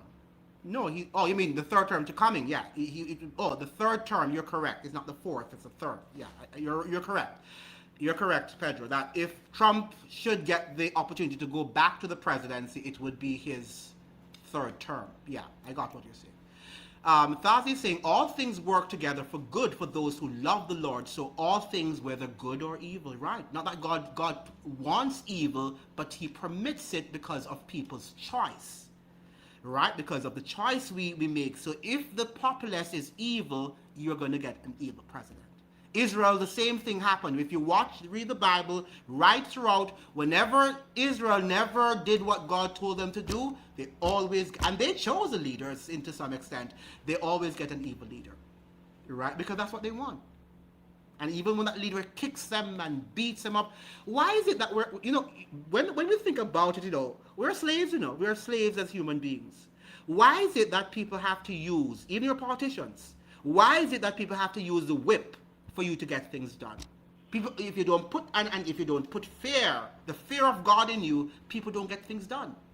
right? The politicians, if we don't pressure them to do what we want them to do, they don't get things done. It's just like, it's human nature. Something is wrong with us. Yet we want to be free. But when we're free, we are not responsible enough to do what we need to do. And this is what the Pan-Africanist was questioning. He's saying, look at the roads that Jamaica and these African countries have inherited from colonialism, filled with potholes. And they have ministers of roads and transport and all of these ministers that they have doing nothing. Why can't they get things done? Because the people don't care. The people just ride on them and say, I saw things set up, right? I saw it set up, right? That is how you say. That's what you say. Now, yeah, I see, right. We see that he's talking about the third term, that Trump would have one third term. Correct. Anyone else is hearing the audio a bit low? Is it low? Is it low? Is it low, guys? Can you hear me well? Can you hear me? Okay, good. It's good on your side. Good. All right, good. All right, let's go on to something else. And as we are exploring Mr. Traore and Sharia law in Burkina Faso, right? Something, a country that many people stand for. Let's look at this. She's making some important points. I want to play this for you to see. Traore can reject the institutionalization of Sharia in his country. Why shouldn't we kick against it in Nigeria? Ibrahim Traoré is a Muslim and also leads a Muslim-dominated country, and he rejects it. Who are we not to do the same thing here? Sharia is a very rigid, fixed system of governance, meaning it's just stagnant there. And human society evolves. Human being, the way our society was 1,000, 2,000, 3,000, even 100 years ago is not like that now. That is why human beings adopt numerous systems of governance. We have the monarchical era, we have the democracy era, we have the military rule, and so on. There are many of them. Okay, that is why it's to suit our society. You study the society and see how you introduce other form of governance to suit the era. You see this Bible? This Bible contains laws. Laws that can govern Christian society. But go and check Christian dominated society, like the southern Nigeria to be specific now. You can see that they didn't use the laws here to govern themselves in those places. They used the rule of law. Why? Because these laws are fixed, but the rule of law can be changed, can be amended, can be bended, it can withstand changes, right? So, like the Sharia law is just fixed. Religious laws are fixed. They are just stagnant. They are eternal, which is not suitable for human society, because human society is not stagnant. Human society is always evolving. Okay, bye. Well, one of the things about life, and I tell people, we should evolve into being better societies. We should evolve into understanding truth more. So we evolve into understanding truth, because truth is eternal. But sometimes we don't get it right, the first or the second or the third, or sometimes it's the 10th time that we get it right. So in terms of that, yes, we evolve. But in terms of principles are eternal.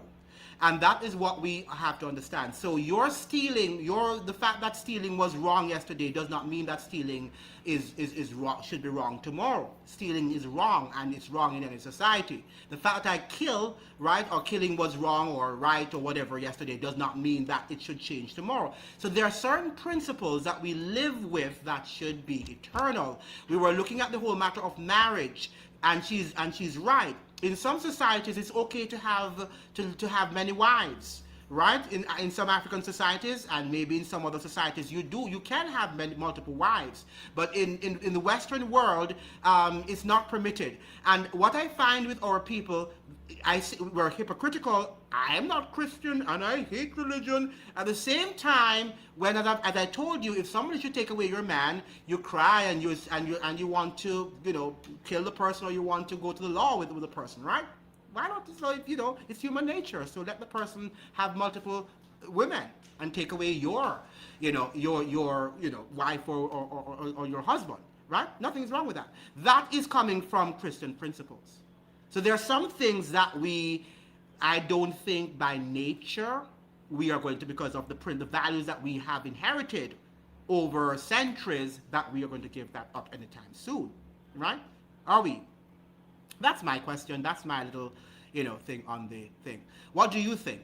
Let me see what Pedro is saying. They need something to blame slavery, colonialism.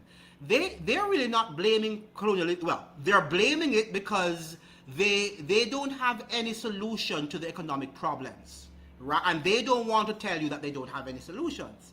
So they have to say the reason why the economy is not doing well is because of slavery. They're not going to tell you that the IMF is hurting our economies. They're not going to tell you that the policies that are reckless, that in which the elites are stealing from the economy, is also contributing to the decline of the economy. They're not going to tell you about globalization and how globalization has destroyed the manufacturing base of all our economies, which has really, impoverished us. They're not going to tell you that. So the best luck for them to say is to get you now all revved up about, colonialism and slavery, which of course played a role. But if they had removed the whole matter of neocolonialism and all of these, the World Bank and IMF policies, and allowed countries to develop the policies that are important for their country, their respective countries, we could have been wealthy. We could have been prosperous. But they're going to remain, to keep you in history, all, revved up. And you are going to remain there saying, yes, yes. And that's why you want an Ibrahim Traoré. And when an Ibrahim Traoré comes and trying to free you from slavery, he beats you and beats you right into slavery. And it's going to happen right here in the West, because I see it already. I see that our people can't think. And they're looking for somebody to free them, a savior, a messiah. You don't want to hear about religion, but you want messiah.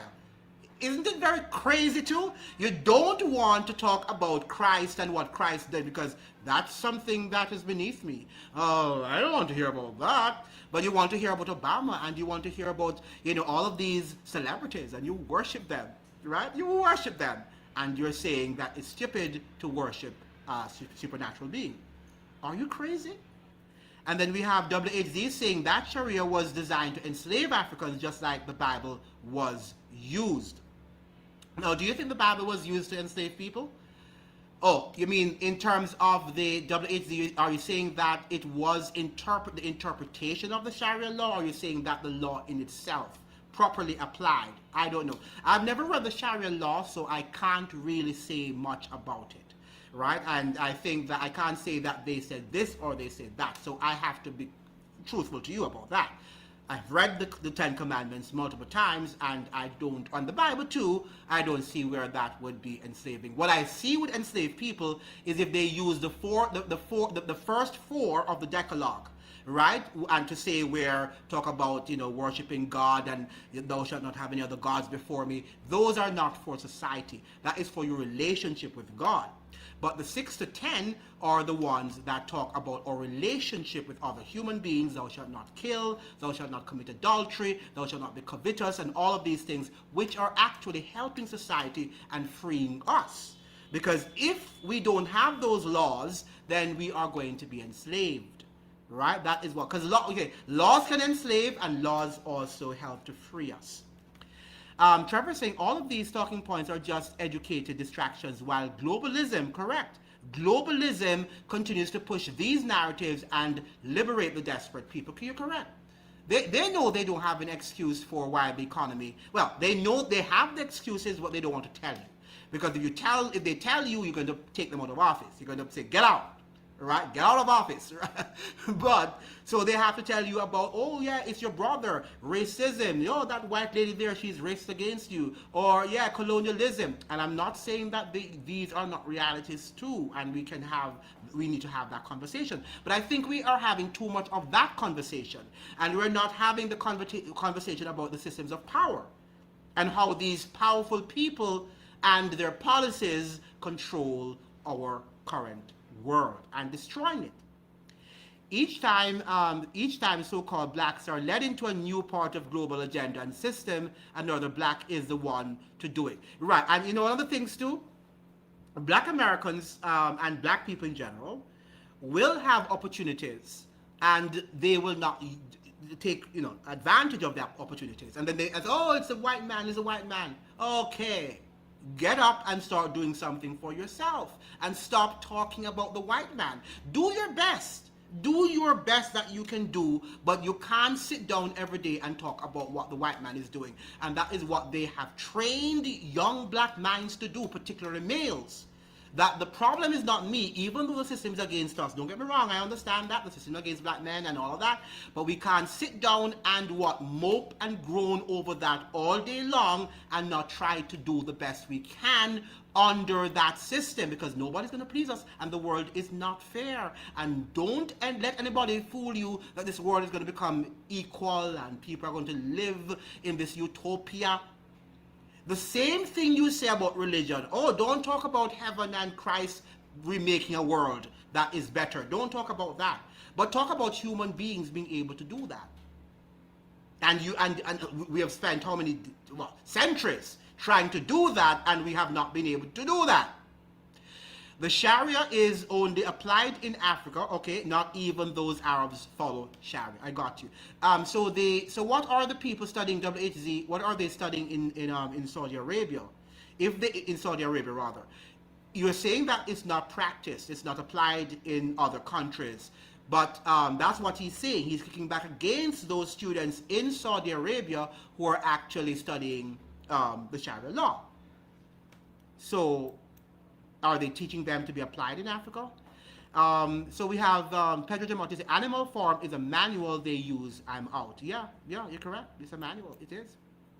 And Pedro is saying, regarding the marriage point you mentioned, monogamy was preferred by the Catholic Church. In particular, people were having so many children. I had to do a paper on it, but the Bible says that it's one man, one woman.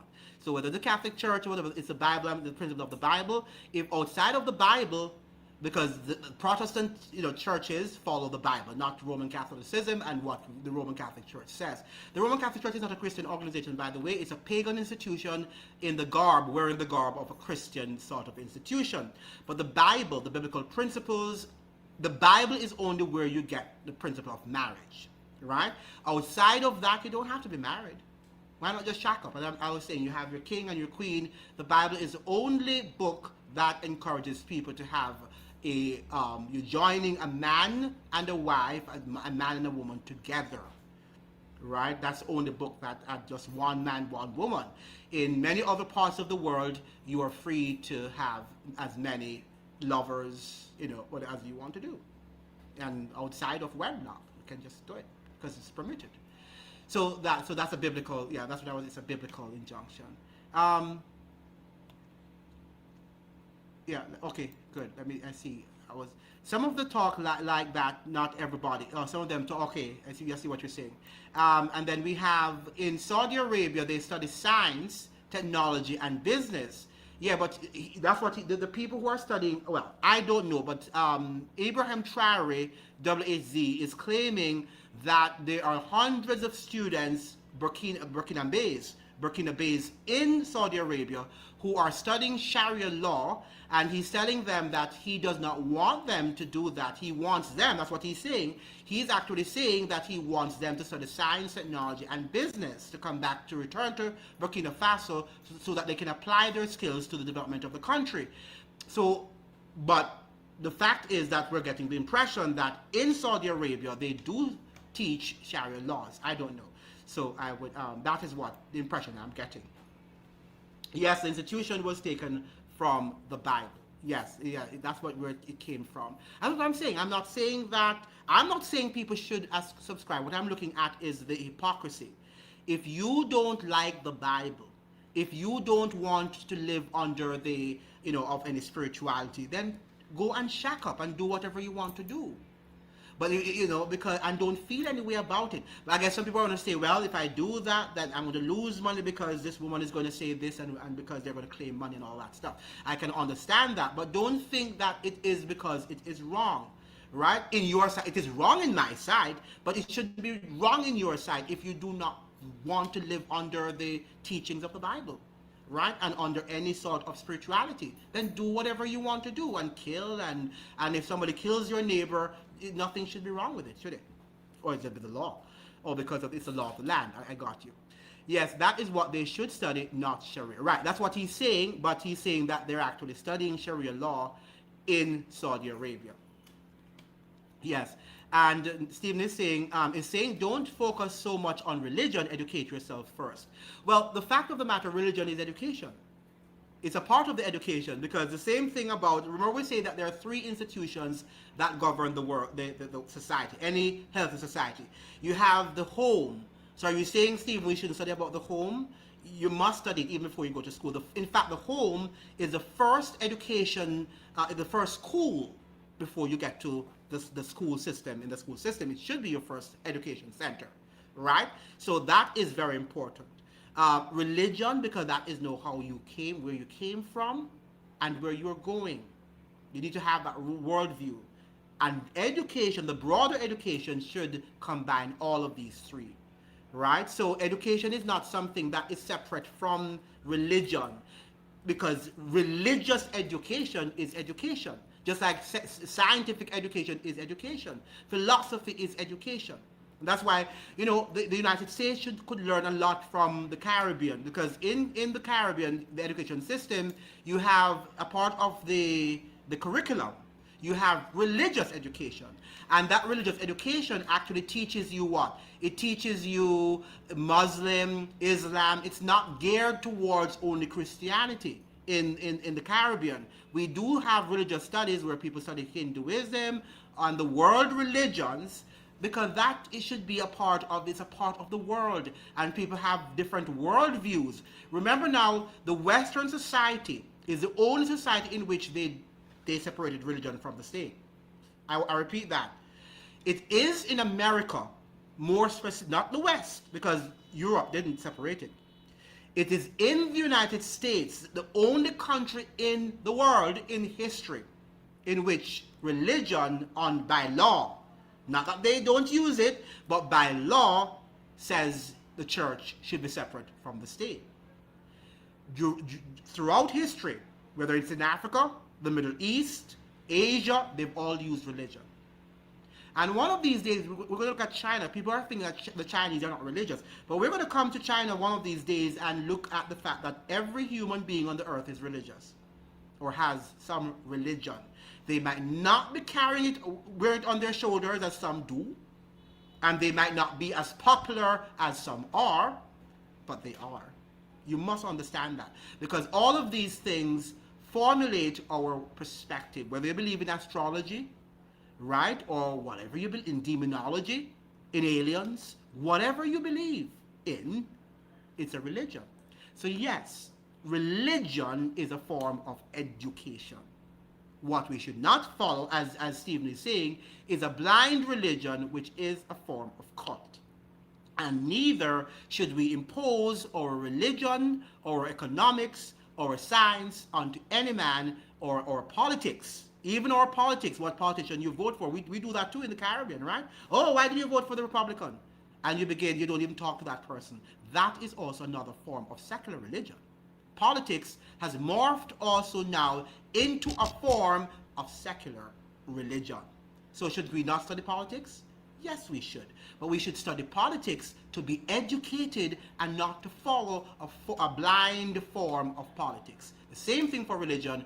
We should study religion, but we ought not to follow a blind one. Very important that you understand that. Now, Sharia is indoctrination and slavery. I got you. I've not studied it, so I can't say that, but I see what you're saying, WHZ. Have you studied it, by the way? When it is applied to Africans, Sharia is slavery and indoctrination. Again, I have to study that. I'm not disagreeing nor agreeing because I haven't studied the Sharia law. I mean, we all need religion, I get that, but also educate yourself. But that's also a part of the education, Stephen. You can't separate it, right? It's a part of the education. Whether it's mathematics, all of this is a part of the education. The religion is not inferior to science, or science inferior or superior to religion, right? All forms of education is equal. Because religion, in fact, religion gives you a more even broader perspective of the world. Do you know that? Do you know that religion gives you a much broader perspective of the world than even the normal science that you study every day? Yes, it does. It does. But it's an educated form of religion, not the blind form that we are seeing in our world today. I think many of you understand religion by what it's told to you and not reading for yourselves, engaging in critical discourse about religion and its, teachings, doctrines, because if you understand that, you'll see it everywhere. Do you understand when I read, the likes of Jeffrey Sachs and all of these politicians, I see their religion coming out in their speeches.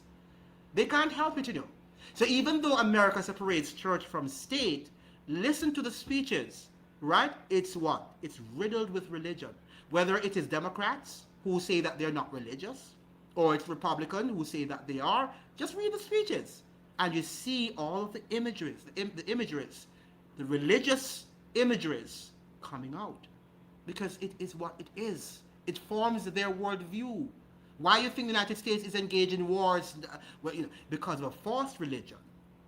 So if you're not understanding of what they're doing, Sharia law, why do you think the guy is saying we don't want Sharia law here? Because he understands how it is going to be merged with politics and destroy Burkina Faso.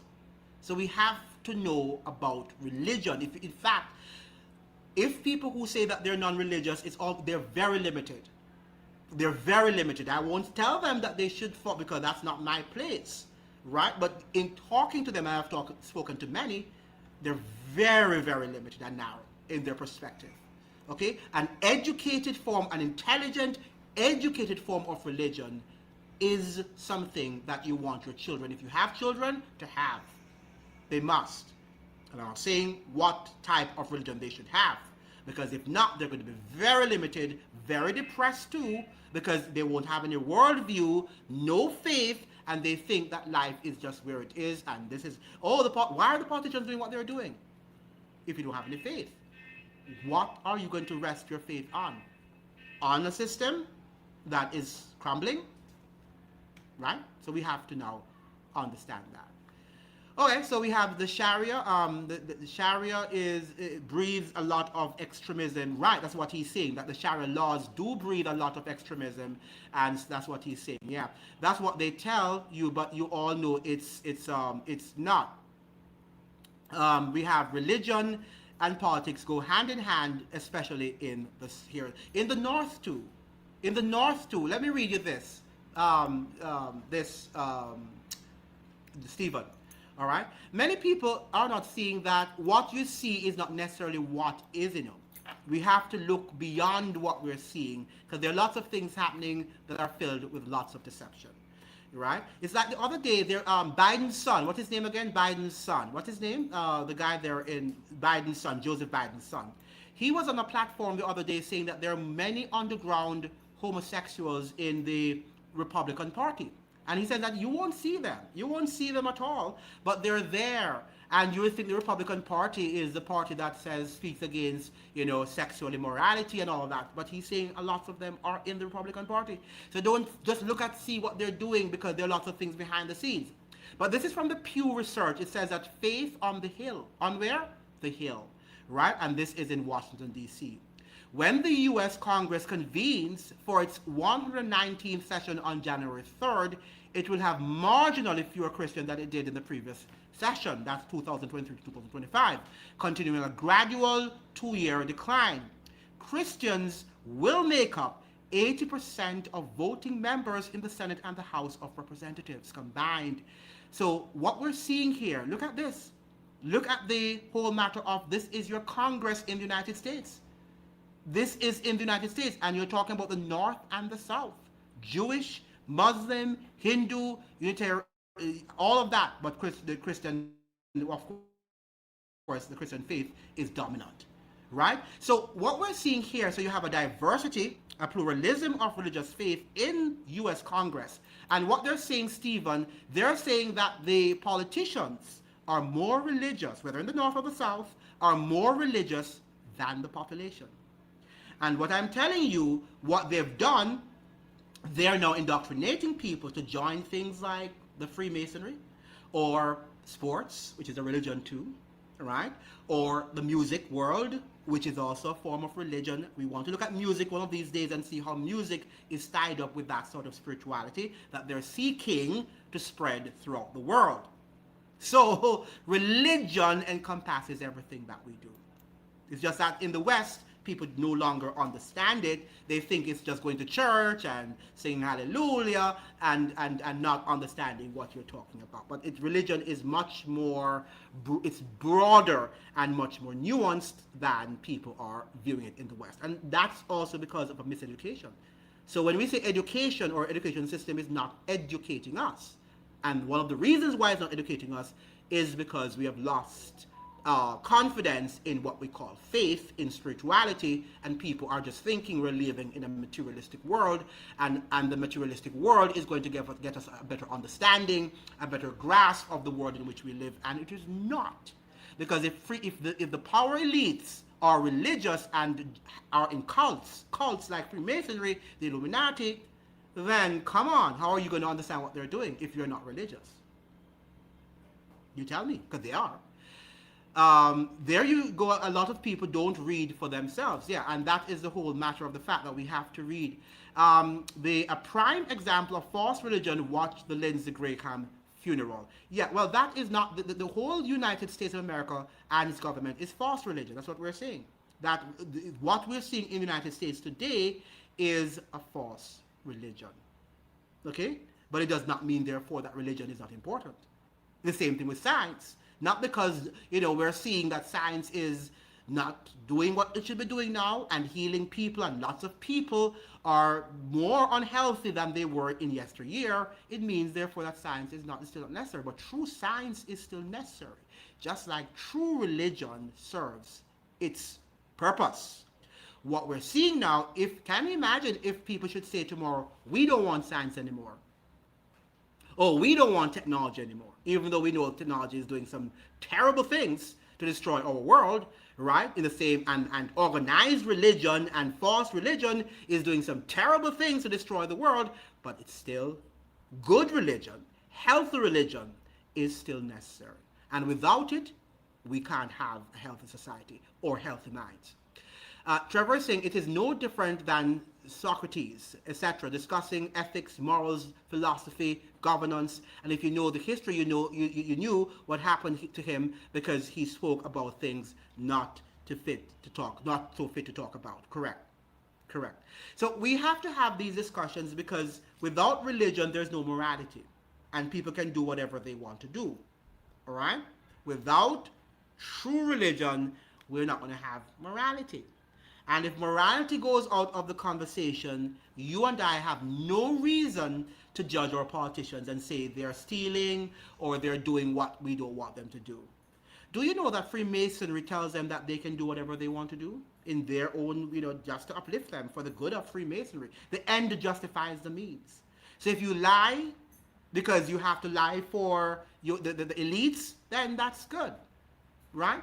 That's good because the end justifies the means.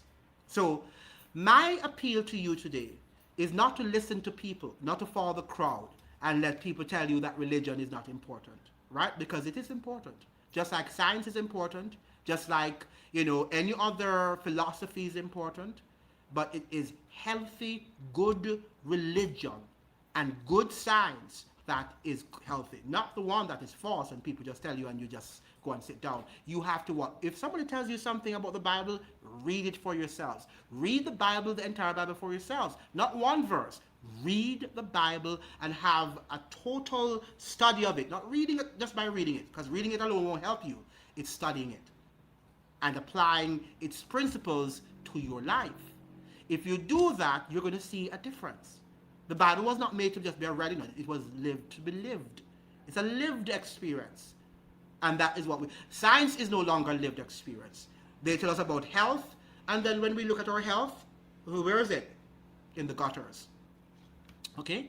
So that's what it's about. Correct. All the agendas, let me read, Trevor, as we're wrapping up here, all the agendas, climate change, etc., work together for the agenda of coming together, aka globalism, which is of itself is a religion, the world's leaders creating a global utopia. Very well said, Trevor. In fact, we looked at the Tower of Babel last Saturday, was it, or one of those days? And the fact of the matter is that, do you remember that the Bible says that he destroyed the world, right, by a flood? The politicians, what did the people of the Tower of Babel did? They said, we are going to build a tower that would prevent God from destroying us. If we come together in a city under a Tower of Babel, then God can't destroy us if he should send a global flood. What the global elites are doing now, they're telling you that they're trying to protect the environment, in other words, from God. Even if God has a disaster that he's going to send, they can protect the environment because they can prevent whatever natural disasters that might come your way. But that is the worship of the earth. What they call it? Gaia. Right? The worship of the earth. That is what they're trying to brainwash people to believe, that the earth should be worshipped and not the creator of the earth. And there's a distinction there. This is not the first time that they're doing it, by the way. Humans have been trying to worship, nature than God for years, right? And now we are back at that sort of cycle where we prefer to worship nature than the God of nature. Okay? But remember, I told you that God is the creator and nature represents his works. And he wants us to study his works intelligently. But guess who made the world? Him. So whatever he says, because he is the creator, that means that is what should stand. And we should study under that rubric, not under what men say, because men haven't created. And that's what Ibrahim Traoré is saying. They can't kill because they have not created. Then we have there is a difference between religion and spiritualism. People say that among the intellectuals. I heard that a lot when I was at the university, and I laughed because every time they say it, they don't even know what it means. Religion is a form of spirituality, right? Religion is a form of spirituality. That is, you cannot separate religion from spirituality. Well, that's what we're saying, that we're not living in a materialistic world only. Okay? We're living also in a religious, spiritual realm. So if you're talking about the soul, it is spiritual.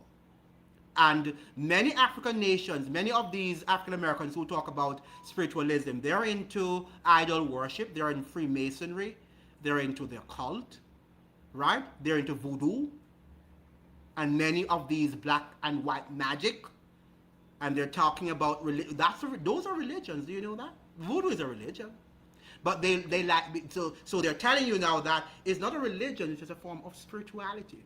Okay, you can use that's just semantics. Has nothing to do with anything, because spirituality is a form of religious consciousness.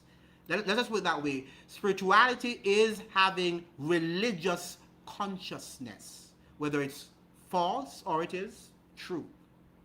Okay? That is your spirit. Spirit refers to that realm that you can't see. And when you talk about religion, you're talking about a deity that also more than likely you can't see. Right? So how can we separate it? Or them?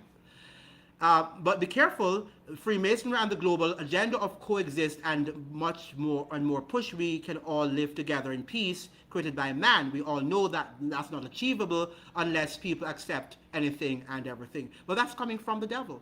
It's not coming from humans, that's coming from the devil. The devil has always wanted us, people, the world, to unite against God. Why do you think he was trying to build the Tower of Babel? The devil was trying to unite the entire world's population against the government of God. And that's why he was trying to have them build it to the heavens. That's what they were doing.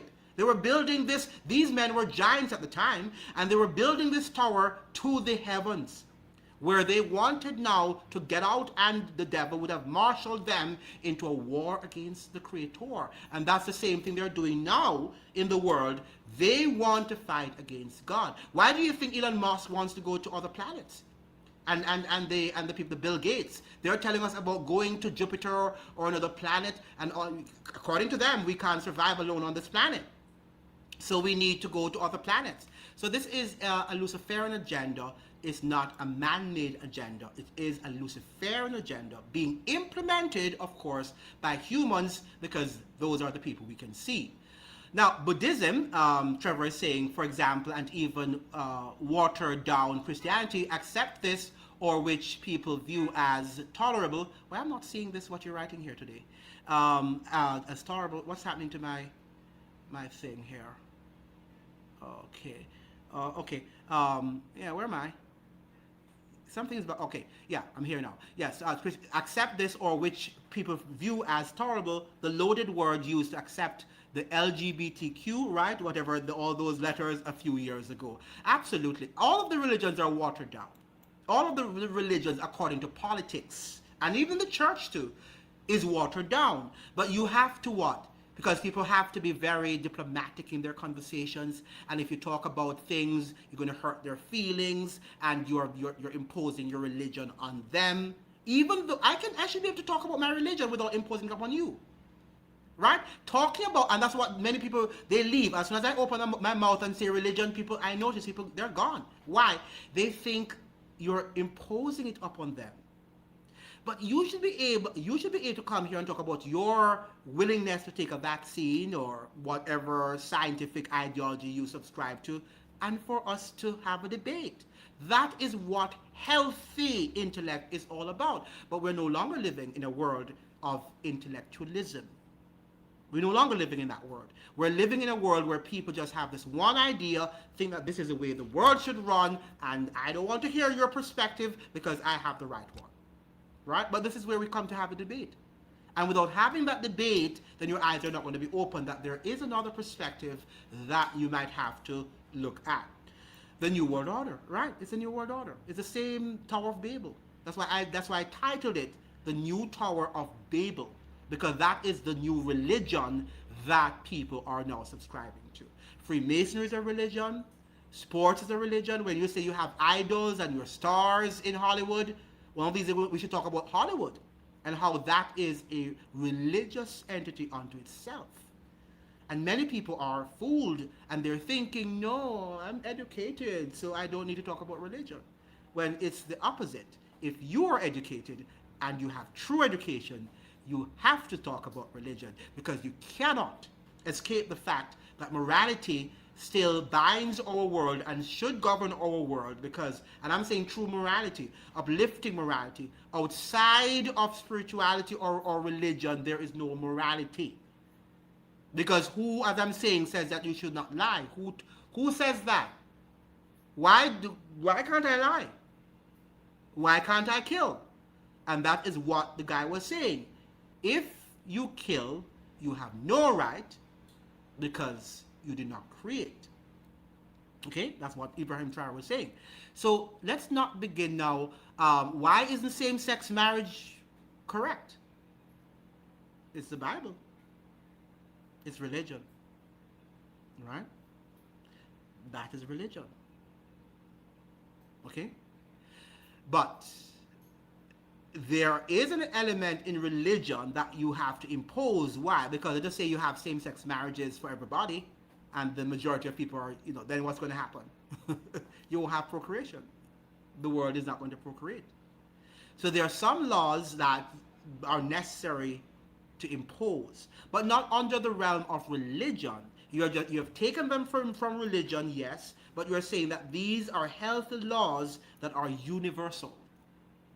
So if men and women don't procreate, whether you're in England or you're in India or you're in Africa, you're not going to have an increase in the population. The population is going to be stagnant. Okay? So these laws didn't just come from nature, by the way. Right? They came from their, some, we can say that a man and a woman, yeah, but it's the religion, that the laws of God that told us that it's not healthy for people of the same sex to be engaged in a relationship. It's not necessarily, and that's why they're trying to get rid now of those laws, because the society is saying we're no longer religious, so why do we have to go by those laws? Why can't we have two fathers? Why can't we have two mothers as parents?